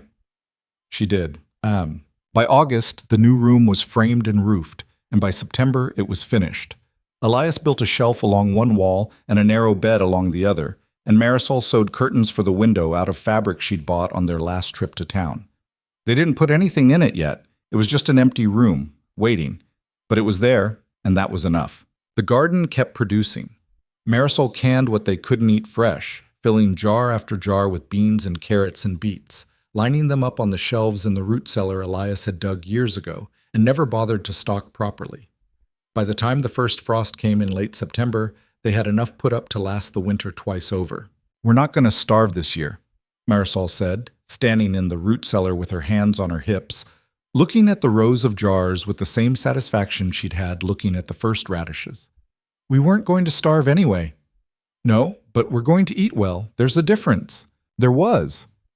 Elias had spent the last 10 winters eating the same 5 things in rotation: venison, potatoes, cornbread, beans, and whatever jerky he'd managed to make in the fall. This year they had variety, they had flavor, they had vegetables that weren't potatoes, they had a life. One night in October, sitting by the stove after supper, Marisol said, "Do you remember what you said when I first got here? About why you kept writing to Mrs. Halverson?" I said, "I didn't know what else to do." "You said being alone was easy. Staying human was hard." She looked at him. "Do you still think that?" "No." "Why not?" "Because I'm not alone anymore. And staying human doesn't feel hard when you're here," she smiled.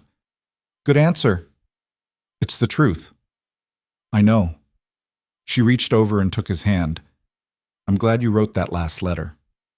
"So am I." They sat there in the warm cabin with the stove ticking and the wind moving through the pines outside, and Elias thought about how different this was from a year ago. A year ago, he'd been alone, splitting wood on a Tuesday, waiting for the 7th woman to leave. Now he was married, and the cabin had an extra room, and the shelves were full, and the woman sitting next to him wasn't going anywhere. He'd stopped waiting for her to leave. Somewhere between the storm and the garden and the trip to Hollow Creek, he'd stopped waiting and started believing. She was staying, and he was going to make damn sure she never regretted it. In November, Caldwell's man came through with the mail, and there was a letter from Mrs. Halverson. Marisol opened it at the table while Elias fed the stove. "What does it say?" he said. "She wants to know if we're doing all right, and she's offering to send another candidate if things didn't work out." "What did you tell her last time?" "That I was staying, that you weren't looking." Marisol set the letter down. "I'll write back and tell her the same thing, and I'll tell her we got married." "You think she'll be surprised?" "Probably not. She strikes me as someone who's seen enough of these matches to know which ones are going to work and which ones aren't." She picked up the pencil. "I'll write it now." She wrote the letter that afternoon, and Elias read it over her shoulder before she sealed it. "Dear Mrs. Halverson, thank you for your letter. I wanted to let you know that Elias and I were married in May, and we're doing well. The cabin is solid, the winter stores are good, and we're building a life here that feels right. I know you've sent women to Elias before, and I know none of them stayed.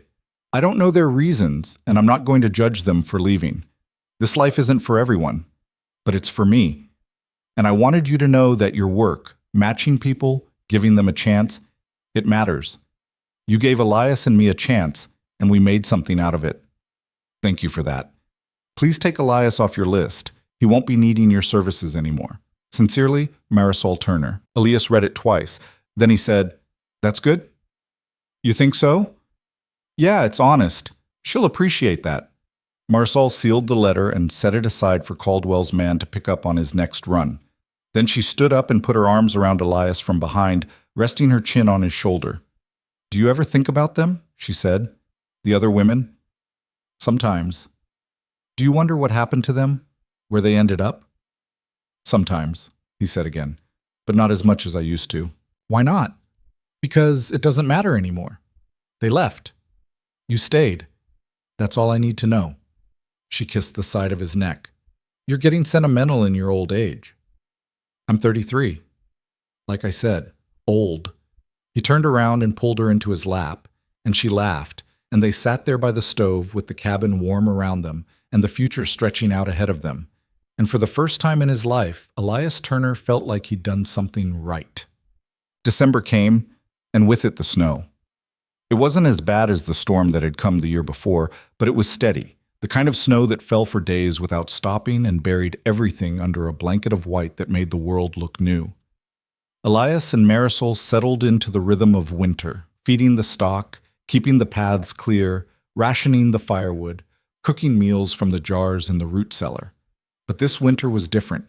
This winter, Elias wasn't alone. This winter, he came in from the cold to a cabin that smelled like bread and coffee. This winter, he had someone to talk to, someone to sit with, someone to sleep next to. This winter, the work didn't feel like it was never going to end. It just felt like work. And this winter, Marisol told him she was pregnant. She told him on a Tuesday in mid-December, in the morning, standing at the stove with her back to him. "Elias," she said, "I need to tell you something." He looked up from the table where he'd been mending a harness strap. "What?" She turned around. She looked nervous, which was unusual for her, and that made him nervous too. "I'm pregnant," she said.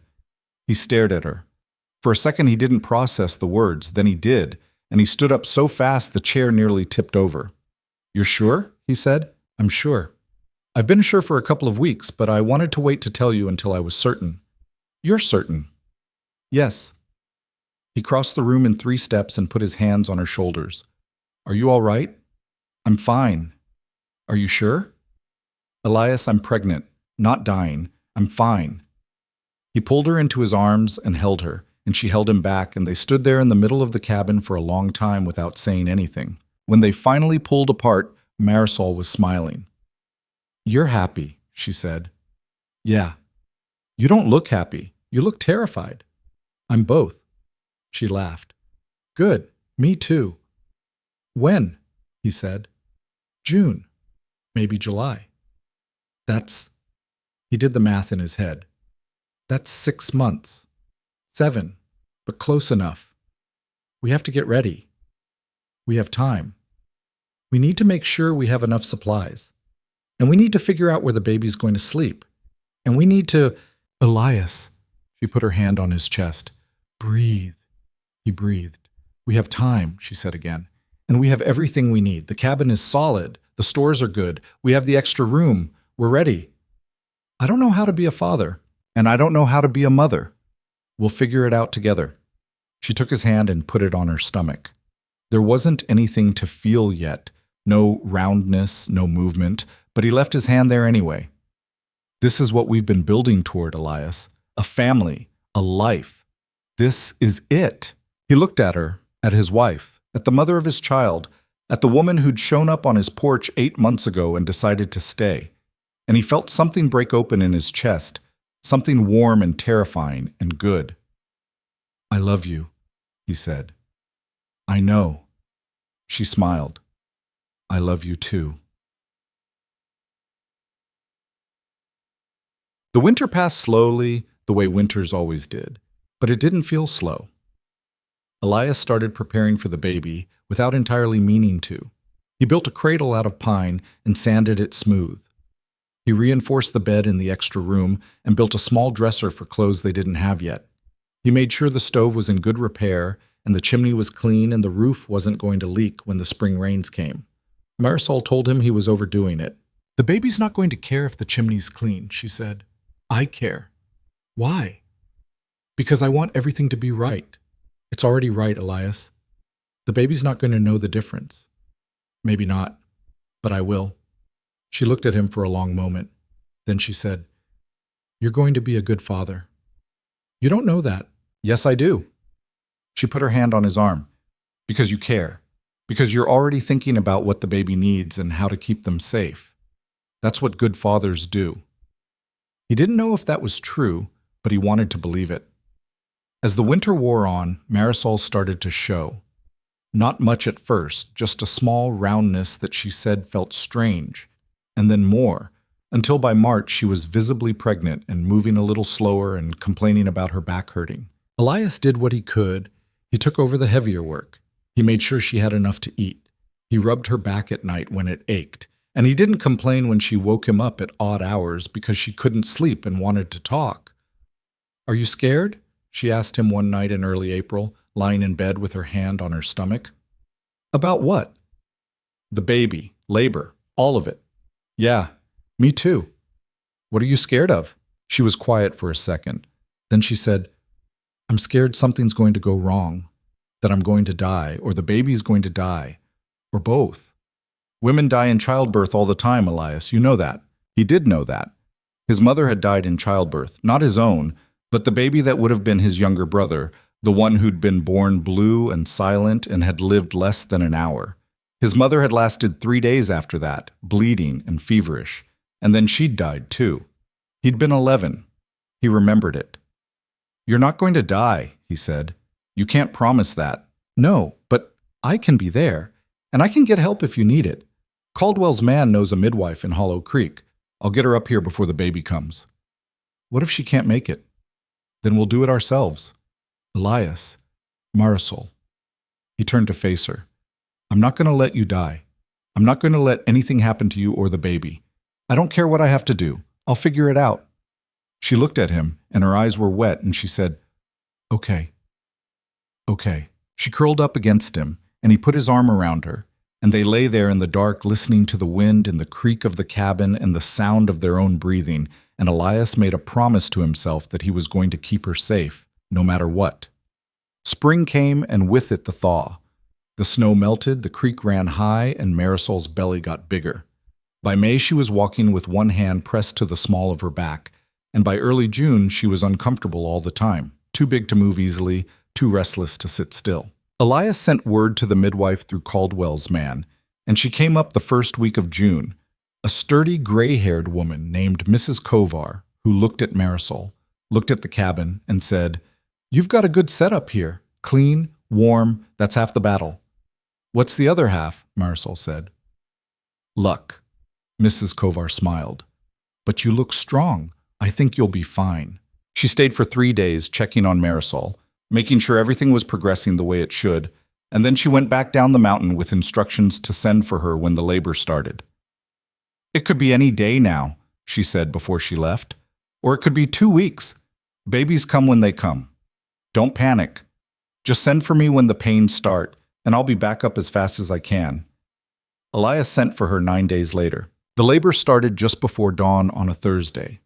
Marisol woke him by gripping his arm hard enough to bruise, and when he sat up, she said through gritted teeth, "It's time." He got dressed faster than he'd ever gotten dressed in his life. He rode down to Hollow Creek himself, found Mrs. Kovar, and rode back with her, the whole trip taking just under 6 hours. By the time they got back to the cabin, Marisol was in full labor, pacing the main room with her hands on her stomach and her face pale with pain. Mrs. Kovar took over. She sent Elias outside to boil water and stay out of the way, and he did, pacing the clearing like a caged animal while the sun climbed higher and the hours dragged past. It was late afternoon when he heard the baby cry. He was at the door before he realized he'd moved, and Mrs. Kovar met him there with a bundle in her arms and a smile on her face. "You have a daughter," she said. Elias stared at the bundle. He couldn't see much, just a small red face and a tuft of dark hair, but it was enough. "Is Marisol all right?" he said. "She's fine. Tired, but fine. Go see her."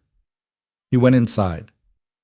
Marisol was in the bed, propped up on pillows, her hair damp with sweat, and her face exhausted, but smiling. Mrs. Kovar handed her the baby, and Marisol looked down at it with an expression Elias had never seen before, soft and fierce at the same time. "Come here," she said. He crossed the room and sat on the edge of the bed, and Marisol shifted the baby so he could see her properly. She was tiny. impossibly tiny. Her eyes were closed and her fists were clenched, and she was making small, snuffling noises that might have been the best sounds Elias had ever heard.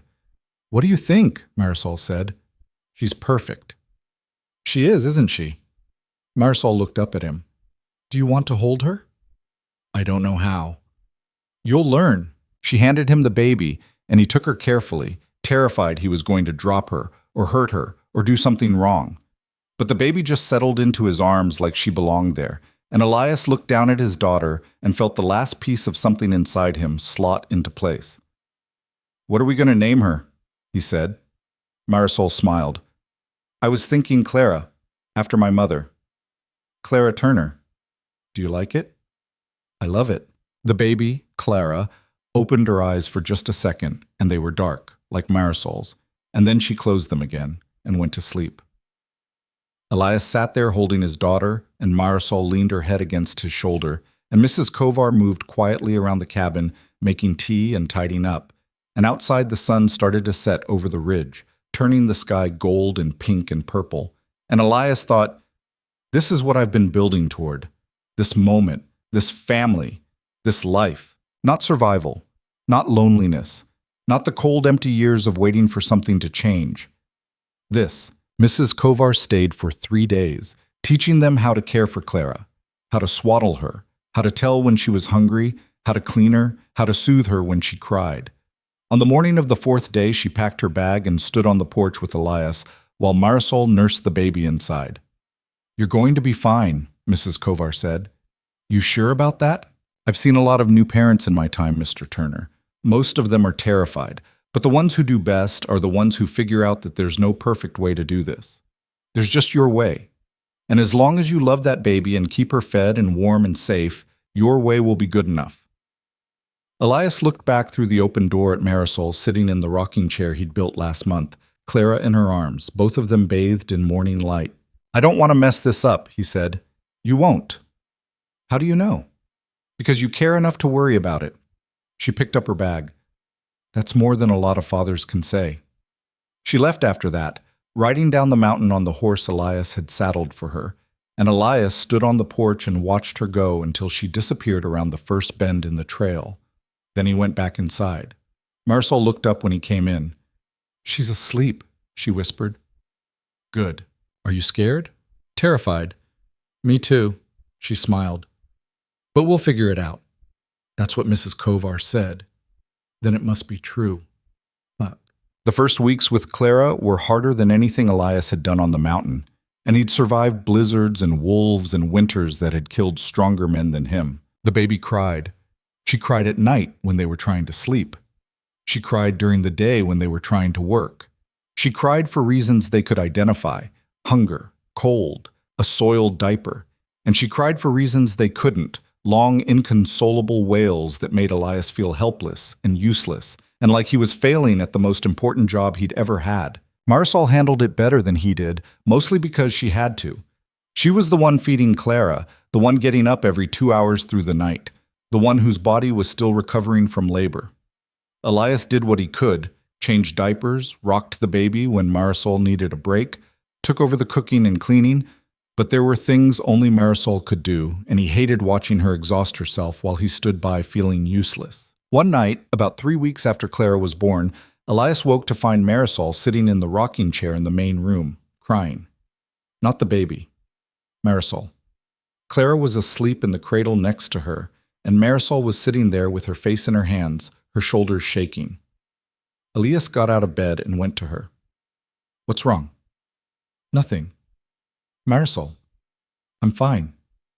"You're crying." "I know." She wiped her face with the heel of her hand. "I'm just tired, that's all." "When's the last time you slept more than 2 hours?" "I don't know. A week ago? Maybe more." He crouched down in front of her. "You need to rest." "I can't. Clara needs me. Clara's asleep, and I'm here. I can watch her." "What if she wakes up?" "Then I'll come get you. But right now, you need to go to bed." She looked at him, and her eyes were red and exhausted, and she looked like she was going to argue. Then she didn't. She just nodded and stood up and went to the bedroom, and Elias heard the bed creak as she lay down. He sat in the rocking chair and watched Clara sleep. She was so small, Her whole fist could fit inside his palm. Her breathing was soft and shallow, and every few minutes she'd make a little sound. Not quite a cry, not quite a sigh, and shift in her sleep. She woke up an hour later crying. Elias picked her up and tried to soothe her, but she just cried harder. He checked her diaper. Dry. He tried rocking her. She kept crying. He tried singing to her, which felt ridiculous, but he did it anyway, some old song his mother used to hum that he barely remembered the words to. Clara stopped crying, not immediately, but gradually, her wails tapering off into hiccups and then into silence. She looked up at him with those dark eyes that were starting to focus now, and he looked back, and something passed between them that he couldn't name but could feel. He kept singing, just humming really, and she stayed quiet, and after a while her eyes drifted closed and she fell back asleep in his arms. When Marisol came out 2 hours later, looking more rested than she had in weeks, she found Elias still in the rocking chair with Clara asleep on his chest. "You got her to sleep," she said. "Eventually." "How?" "I sang to her." Marisol smiled. "You sang?" "Don't make fun of me." "I'm not. I think it's sweet." She came over and kissed the top of his head. "Thank you." "For what?" "For letting me sleep, for taking care of her, for being here. Where else would I be?" "I don't know, but some men would have left by now. This is hard, Elias. Harder than I thought it would be. And you're still here." He looked up at her. "I'm not going anywhere." "I know, but it's good to hear you say it." "What?" Summer came in warm and bright, and the garden that Marisol had planted the year before came back fuller and stronger. She couldn't tend it the way she had before, not with Clara to care for, so Elias took over most of it, weeding and watering and harvesting while Marisol sat in the shade with the baby and told him what to do. "The beans need more water," she'd say, or "You missed a weed by the carrots," and Elias would do what she said without arguing because he'd learned that Marisol knew what she was doing and he didn't. Clara grew. By 2 months, she was smiling. By 3 months, she was laughing, a bright gurgling sound that made both of them stop whatever they were doing just to hear it again. By 4 months, she was starting to notice the world around her, the way the light moved through the window, the way the chickens clucked in the yard, the way Elias's voice sounded different from Marisol's. She looked like Marisol. Same dark eyes, same dark hair, same serious expression when she was concentrating on something. But she had Elias's stubbornness. Once she decided she wanted something, a toy, attention, to be picked up, she would not stop fussing until she got it. "She's going to be a handful," Marisol said one afternoon, watching Clara grab at the wooden rattle Elias had carved for her. "She already is. I mean, when she's older, when she starts walking, talking, making decisions. You think we'll be able to handle it?" "I don't know, but we'll try." She looked at him. "That's all we can do, right? Try and hope it's enough." "It'll be enough." "You sound sure." "I am sure. Look at what we've already done. A year and a half ago, I was alone up here, convinced nobody would ever stay. Now I'm married with a daughter and a garden that actually grows things. If we can do that, we can handle whatever Clara throws at us." Marisol smiled. "You're getting optimistic in your old age." "I'm 34. Like I said, old, long." By the time fall came around again, Clara was 6 months old and sitting up on her own. Elias built her a little chair at the table so she could sit with them during meals, even though she wasn't eating solid food yet. She'd sit there and bang on the table with her hands and babble while they ate, and Marisol would talk to her like she understood every word. "That's right, Clara. Daddy's eating stew. Can you say stew? Stew." "She can't talk yet," Elias said. "Not yet, but she will. And when she does, her first word is going to be something good. Not no or mine, something like mama or daddy or stew. If her first word is stew, I'm blaming you." Clara laughed, and they both stopped to look at her, and Elias thought about how different this was from last year. Last year, he'd been preparing for another hard winter alone, stockpiling wood and food, and trying not to think about the fact that he was going to spend 5 months in silence. This year, he was preparing for a winter with his wife and daughter, and the cabin felt full in a way it never had before. One evening in late October, after Clara had been put to bed and the dishes were washed and the stove was fed, Marisol said, "We should start thinking about teaching her things. She's 6 months old." "I know, but she's watching everything we do. She's learning already, and I want to make sure we're teaching her the right things." "Like what?" like how to work, how to be strong, how to take care of herself. Marisol sat down at the table. I don't want her to grow up thinking the world is going to take care of her. I want her to know she has to take care of herself, and I want her to know she can. She'll know. She's got you as a mother, and you as a father. She reached across the table and took his hand. You're going to teach her things too, Elias, how to fix things, how to survive up here, how to be strong without being hard. I don't know if I know how to do that last one. You do. You just don't realize it. She squeezed his hand. You were hard when I met you, closed off, afraid, but you're not anymore. You've softened, not in a bad way, in a good way, in a way that makes you a better man. He didn't know what to say to that, so he just squeezed her hand back and hoped it was enough. So, that winter was the coldest one in 5 years. The snow started in November and didn't stop until March. The temperature dropped so low that the water in the basin froze solid every night, and the wind came down off the ridge so hard it rattled the windows and made the cabin groan. Elias worked twice as hard to keep them all warm and fed, chopping wood until his shoulders screamed, hauling water from the spring until his hands were raw, checking the stock in weather so cold it hurt to breathe. But it didn't break him, because every time he came inside, Marisol was there with hot coffee and a warm meal, and Clara was there with her bright laugh and her reaching hands, and the cabin was full of life and noise and warmth. One night in January, during the worst of the cold, the stove started acting up. The fire wouldn't draw properly, and smoke backed up into the cabin, and within minutes the whole room was hazy and both of them were coughing. We need to put it out, Marisol said, covering Clara's face with a cloth. If we put it out, we'll freeze. If we don't, we'll suffocate. Elias grabbed a bucket and doused the fire, and the cabin went dark and the temperature started dropping immediately. He grabbed a lantern and went outside to check the chimney. It took him 20 minutes in the freezing wind to find the problem, a bird's nest that had somehow gotten lodged in the flue, and another 20 to clear it out. By the time he came back inside, his hands were numb and his face felt like ice, but the chimney was clear.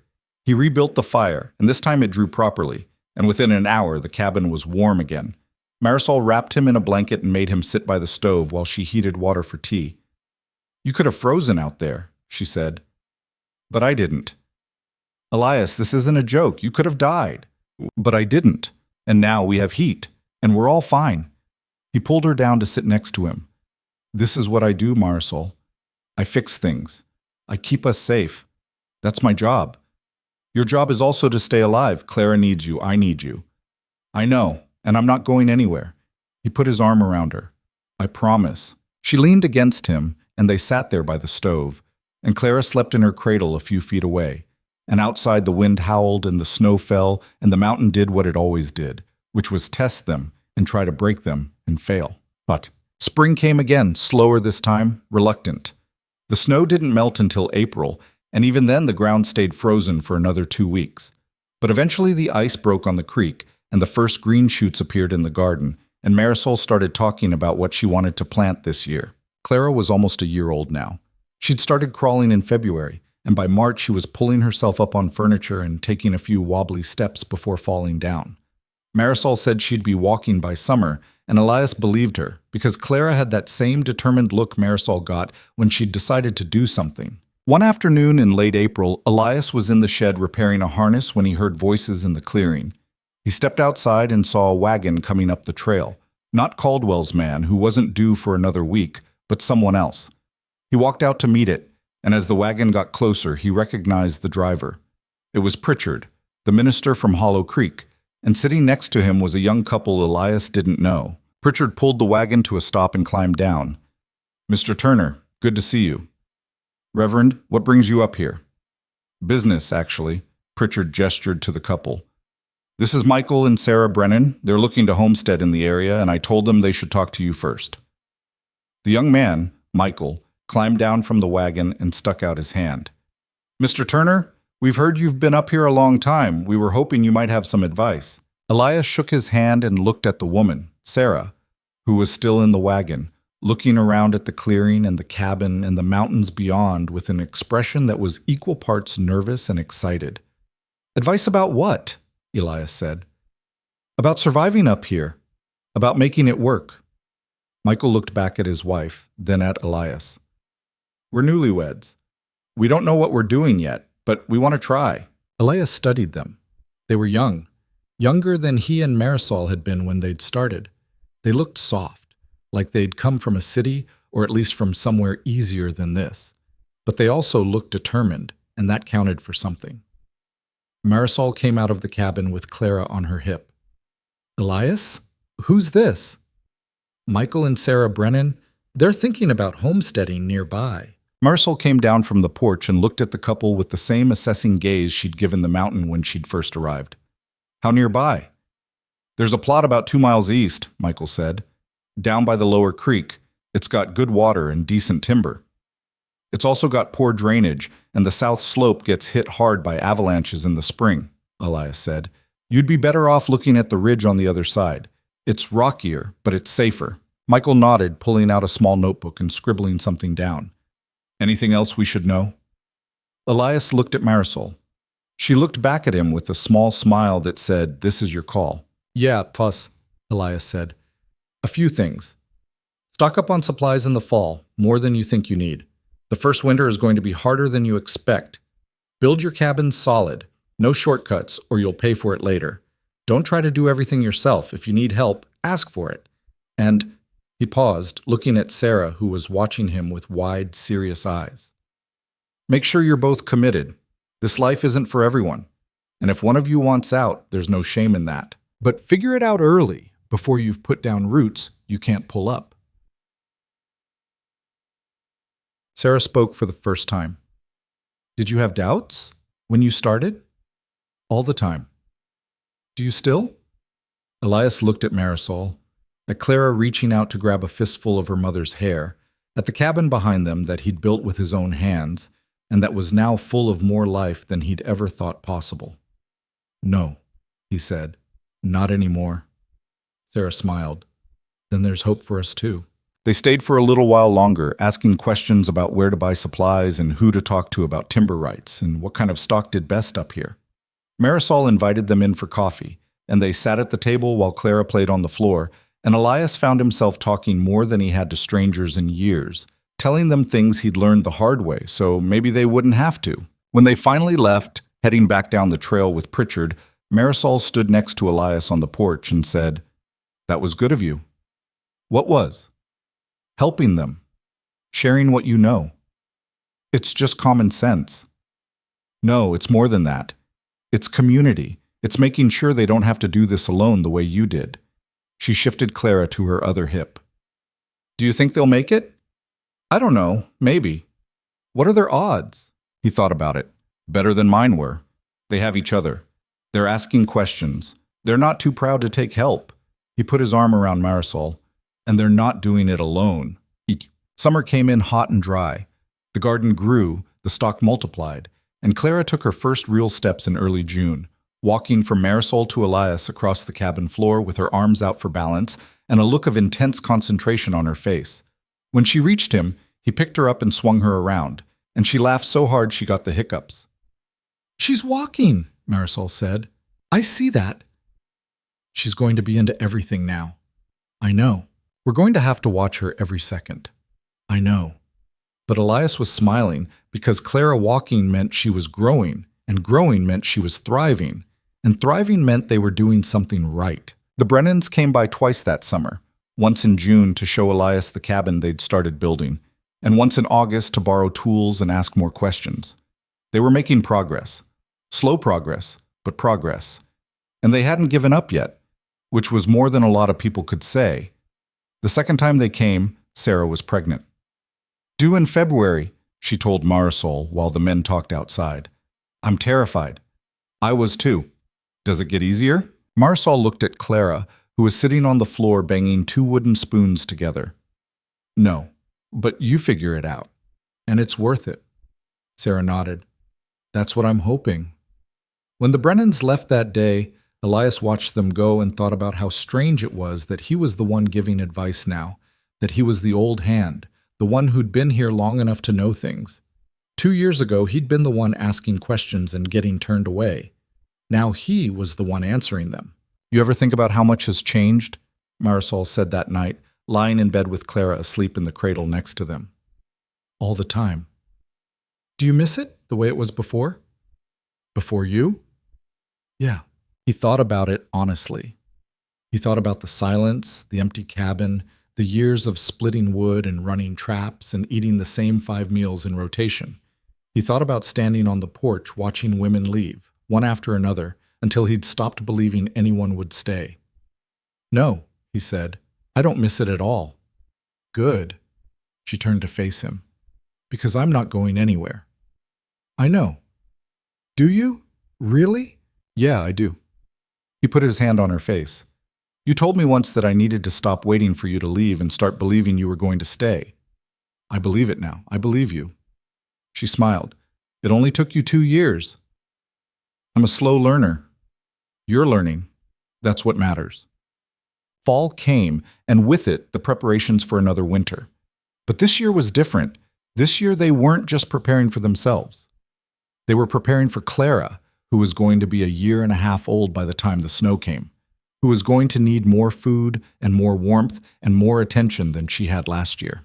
They stocked up on supplies. They reinforced the cabin. They made sure the stove was in perfect working order and the chimney was clean and the roof wasn't going to leak. They did everything they'd done every other year, but they did it with more care, more attention, more focus. Because they weren't just surviving anymore. They were protecting something. They were building something that mattered. One evening in late September, sitting on the porch after Clara had gone to bed, Marisol said, Do you ever think about having another one? Another what? Another baby. Elias looked at her. Do you want another one? I don't know. Maybe. Eventually. She was quiet for a second. I like our family the way it is. But I also think Clara might like having a brother or sister. We could barely handle 1 baby. You think we can handle 2? We're handling 1 fine now, and we're better at it than we were. So yeah, I think we could handle 2, if we wanted to. Do you want to? I'm asking you. He thought about it. He thought about the sleepless nights and the constant work and the feeling of being overwhelmed that had defined the first 6 months of Clara's life. He thought about how hard it had been and how scared he'd been, and how many times he'd been convinced he was doing everything wrong. Then he thought about Clara's laugh, about her first steps, about the way she looked at him when he picked her up, like he was the most important person in her world. Yeah, he said, I do. Marisol smiled. Good. Then we'll see what happens. Cuts. Winter came again, and it was hard, but not as hard as the one before. They'd learned things. They'd figured out how to keep Clara warm without overheating her, how to keep her entertained when they couldn't go outside, how to work around her naps and her meals and her moods. They'd figured out how to be parents, not perfectly, but well enough. And they'd figured out how to be partners. Real partners. Not just 2 people living in the same space, but 2 people building something together, making decisions together, carrying the weight together. One night in January, during a storm that kept them inside for 3 days straight, Elias woke up in the middle of the night and couldn't fall back asleep. He got up quietly, trying not to wake Marisol, and went to the main room. Clara was awake too, standing up in her cradle and holding onto the edge, looking at him with those serious dark eyes. You can't sleep either, he whispered. She reached out her arms. He picked her up and sat down in the rocking chair, and she settled against his chest the way she always did, warm and solid and real. He rocked slowly, listening to the wind outside and the creak of the cabin and Clara's soft breathing. He thought about the 7 women who'd left, about Gerda and Constance and Mary Beth and all the others whose names he could barely remember now. He thought about how he'd stood on this porch and watched them go, convinced that he was unlovable, that the mountain was too much, that he was going to die alone up here. He'd been wrong about all of it. The mountain wasn't too much. He wasn't unlovable, and he wasn't going to die alone. He had a wife who'd chosen him, who'd stayed when staying was hard, who'd looked at this life and decided it was worth building. He had a daughter who looked at him like he hung the moon. He had a cabin that was warm and solid and full. He had a future that stretched out ahead of him, not empty and gray, but full of possibility. He'd built this. Not alone, not anymore, but he'd built it. And it was good. Clara fell asleep in his arms, and Elias kept rocking, kept holding her, kept sitting in the dark cabin while the storm raged outside. And he thought about how strange it was that the thing he'd been searching for all those years, connection, family, belonging, had been right there the whole time, waiting for him to stop running from it and start building toward it. Marisol found him there an hour later, still rocking, still holding Clara. "You should be asleep," she whispered. "I know. I couldn't." "Bad dreams?" "No. Good thoughts." She smiled. "Want to share?" "I was thinking about how lucky I am." "Yeah?" "Yeah." He looked up at her. "I was thinking about how I spent 10 years up here alone, convinced nobody would stay. And then you showed up and proved me wrong about everything." "I didn't prove you wrong. I just showed you what was possible if you let it be." "Same thing." "Not really." She sat down on the arm of the rocking chair. "You built this cabin. You survived up here when most people would have given up. You did that alone, Elias. I didn't do it for you. I just showed up and decided to stay." "Why did you stay?" "You know why." "Tell me anyway." She was quiet for a second, then she said, "Because you let me. Because you didn't try to change me or break me or make me into something I wasn't. Because you saw me for who I was and decided that was enough." She reached out and touched his face. "And because I saw you for who you were, and I decided that was enough too." He kissed her, careful not to wake Clara, and when they pulled apart, Marisol said, "Come back to bed." "In a minute." "Elias, I just want to sit here a little longer with her. Is that all right?" Marisol looked at him, at Clara asleep in his arms, at the way he was holding her like she was the most precious thing in the world. "Yeah," she said softly. "That's all right." She went back to bed, and Elias sat there in the dark, rocking his daughter, listening to the storm, thinking about the future. And for the first time in his entire life, he wasn't afraid of it. Yeah. Spring came again, and with it, new life. The Brennans had their baby in February, a boy they named Thomas. Sarah nearly died in the delivery, but Mrs. Kovar had been there and had known what to do, and in the end, both mother and baby survived. Elias and Marisol went down to see them a week after the birth, bringing food and supplies and advice. "It gets easier," Marisol told Sarah, who looked exhausted and overwhelmed and like she might cry at any moment. "When?" "I'll let you know when I figure it out." Sarah laughed, and some of the tension went out of her shoulders, and Elias saw the same thing he'd seen in Marisol 2 years ago, a woman who was scared but determined, who was in over her head but not ready to give up. They were going to make it, he thought, the Brennans. They were going to be all right. On the way back up the mountain, with Clara asleep in Marisol's lap, Elias said, "We should do that more." "Do what?" "Help people. The Brennans or anyone else who comes up here. We know how to do this now. We should share it.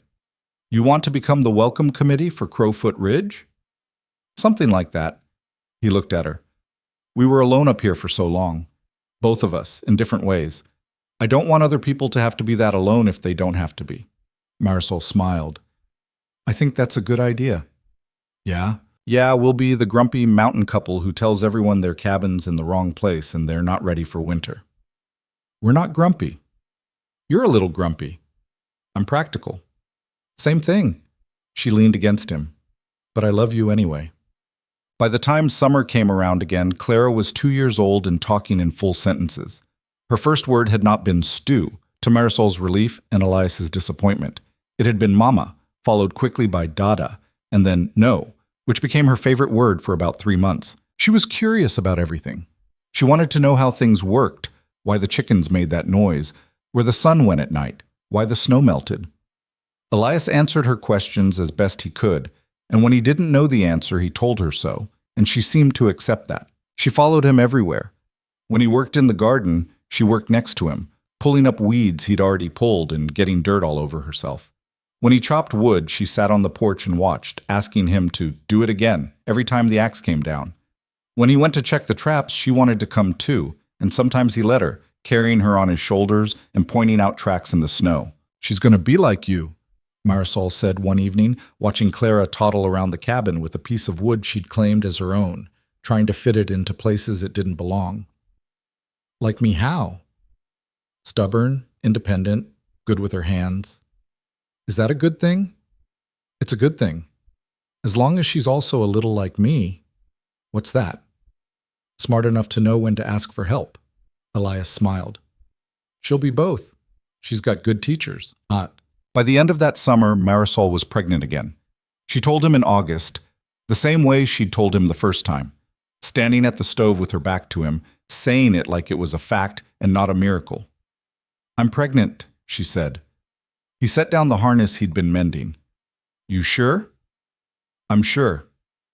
He got up and crossed the room and put his arms around her from behind, and she leaned back against him, and they stood there for a long time without saying anything. "You happy?" she said finally. "Yeah." "Scared?" "A little." "Me too." She turned around in his arms. "But we did it once. We can do it again." "Yeah, we can." And they did. The second baby, a boy they named James, was born the following April, 3 weeks early and loud as hell from the moment he took his first breath. The labor was faster than Clara's had been, and easier, and when Mrs. Kovar handed Elias his son, all red-faced and squalling, Elias felt the same thing he'd felt when Clara was born. That sense of something clicking into place, of the world making sense in a way it hadn't before. Clara was not impressed. "Baby loud," she said, frowning at her new brother. "He'll quiet down eventually," Marisol said. "When?" "I'll let you know when I figure it out." But Clara warmed up to him eventually, the way children do. By the time James was 2 months old, she was helping, or trying to help, bringing him toys, singing to him in her off-key toddler voice, patting his head with more force than was probably advisable. "Gentle," Marisol would say, and Clara would nod seriously and then immediately forget and pat him again. Elias watched his family grow, watched the cabin fill up with noise and mess and life, and he thought about how impossible this would have seemed 5 years ago. 5 years ago, he'd been alone, writing letters to a broker in Denver, hoping somebody, anybody, would stay. Now he had more than he'd ever dreamed of asking for. But the years passed the way years do in the mountains, slowly in the winters, quickly in the summers, marked by the work that needed doing and the seasons that kept turning. Clara grew into a serious, thoughtful child who asked questions faster than Elias could answer them and who followed him around like a shadow, learning everything he had to teach. James grew into a loud, fearless child who climbed things he shouldn't and laughed when he fell and wanted to do everything his older sister did. The cabin expanded again. Another room, then another. A bigger porch, a second shed, a proper barn for the stock. It grew the way a family grows, not all at once, but piece by piece, year by year, built by hands that knew how to work and hearts that knew how to stay. The Brennans stayed. They built their cabin and had another baby, a girl they named Ruth, and they became the kind of neighbors Elias had never had before, the kind who showed up when you needed help, who borrowed tools and returned them, who sat at your table and talked about crops and weather and the ordinary concerns of people who decided to make a life in a hard place. Other families came too. Not many, but enough. Enough that Crowfoot Ridge didn't feel quite so empty anymore. Enough that when Elias went to town twice a year for supplies, he saw familiar faces, people who knew his name and asked about Marisol and the kids.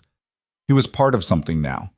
Not just a man alone on a mountain, but part of a community, part of a network of people who'd all chosen the same hard life and who helped each other survive it. And through it all, Marisol stayed. She stayed through the winters and the storms and the times when money was tight and the times when Elias was sure they weren't going to make it through. She stayed when Clara was sick with fever and they didn't know if she'd pull through, and when James broke his arm falling out of a tree and had to ride down to Hollow Creek to have it set. She stayed when things were hard and when things were good and when things were just ordinary. She stayed because she'd chosen this, not because she had to, not because she had nowhere else to go, but because this was where she wanted to be, and that made all the difference. On a cold evening in late November, almost 7 years after Marisol had first arrived, Elias came in from chopping wood to find her sitting at the table with a letter in her hand. "What's that?" he said. "It's from Mrs. Halverson." He set down the axe. "I thought we told her to stop writing." "We did. This isn't about a match, it's something else." She handed him the letter. He read it. "Dear Mr. and Mrs. Turner, I hope this letter finds you well. I am writing to let you know that I am retiring from the matchmaking business. My health is not what it once was, and I have decided it is time to step back. In going through my files, I came across your correspondence, and I wanted to write to you one last time. In my 30 years of making matches, I have seen many successes and many failures. Yours is one of the successes I am most proud of. When Marisol came to me asking to be sent to a homestead, I was skeptical. She was too old, too plain, too set in her ways. But there was something in her eyes that told me she knew what she wanted. And when I read your file, Mr. Turner, I saw a man who had been failed 7 times, but who was still willing to try once more. I thought perhaps you deserved each other. I am gratified to learn that I was right. I wish you both and your children every happiness. Yours in good faith, for the last time, H. Halverson.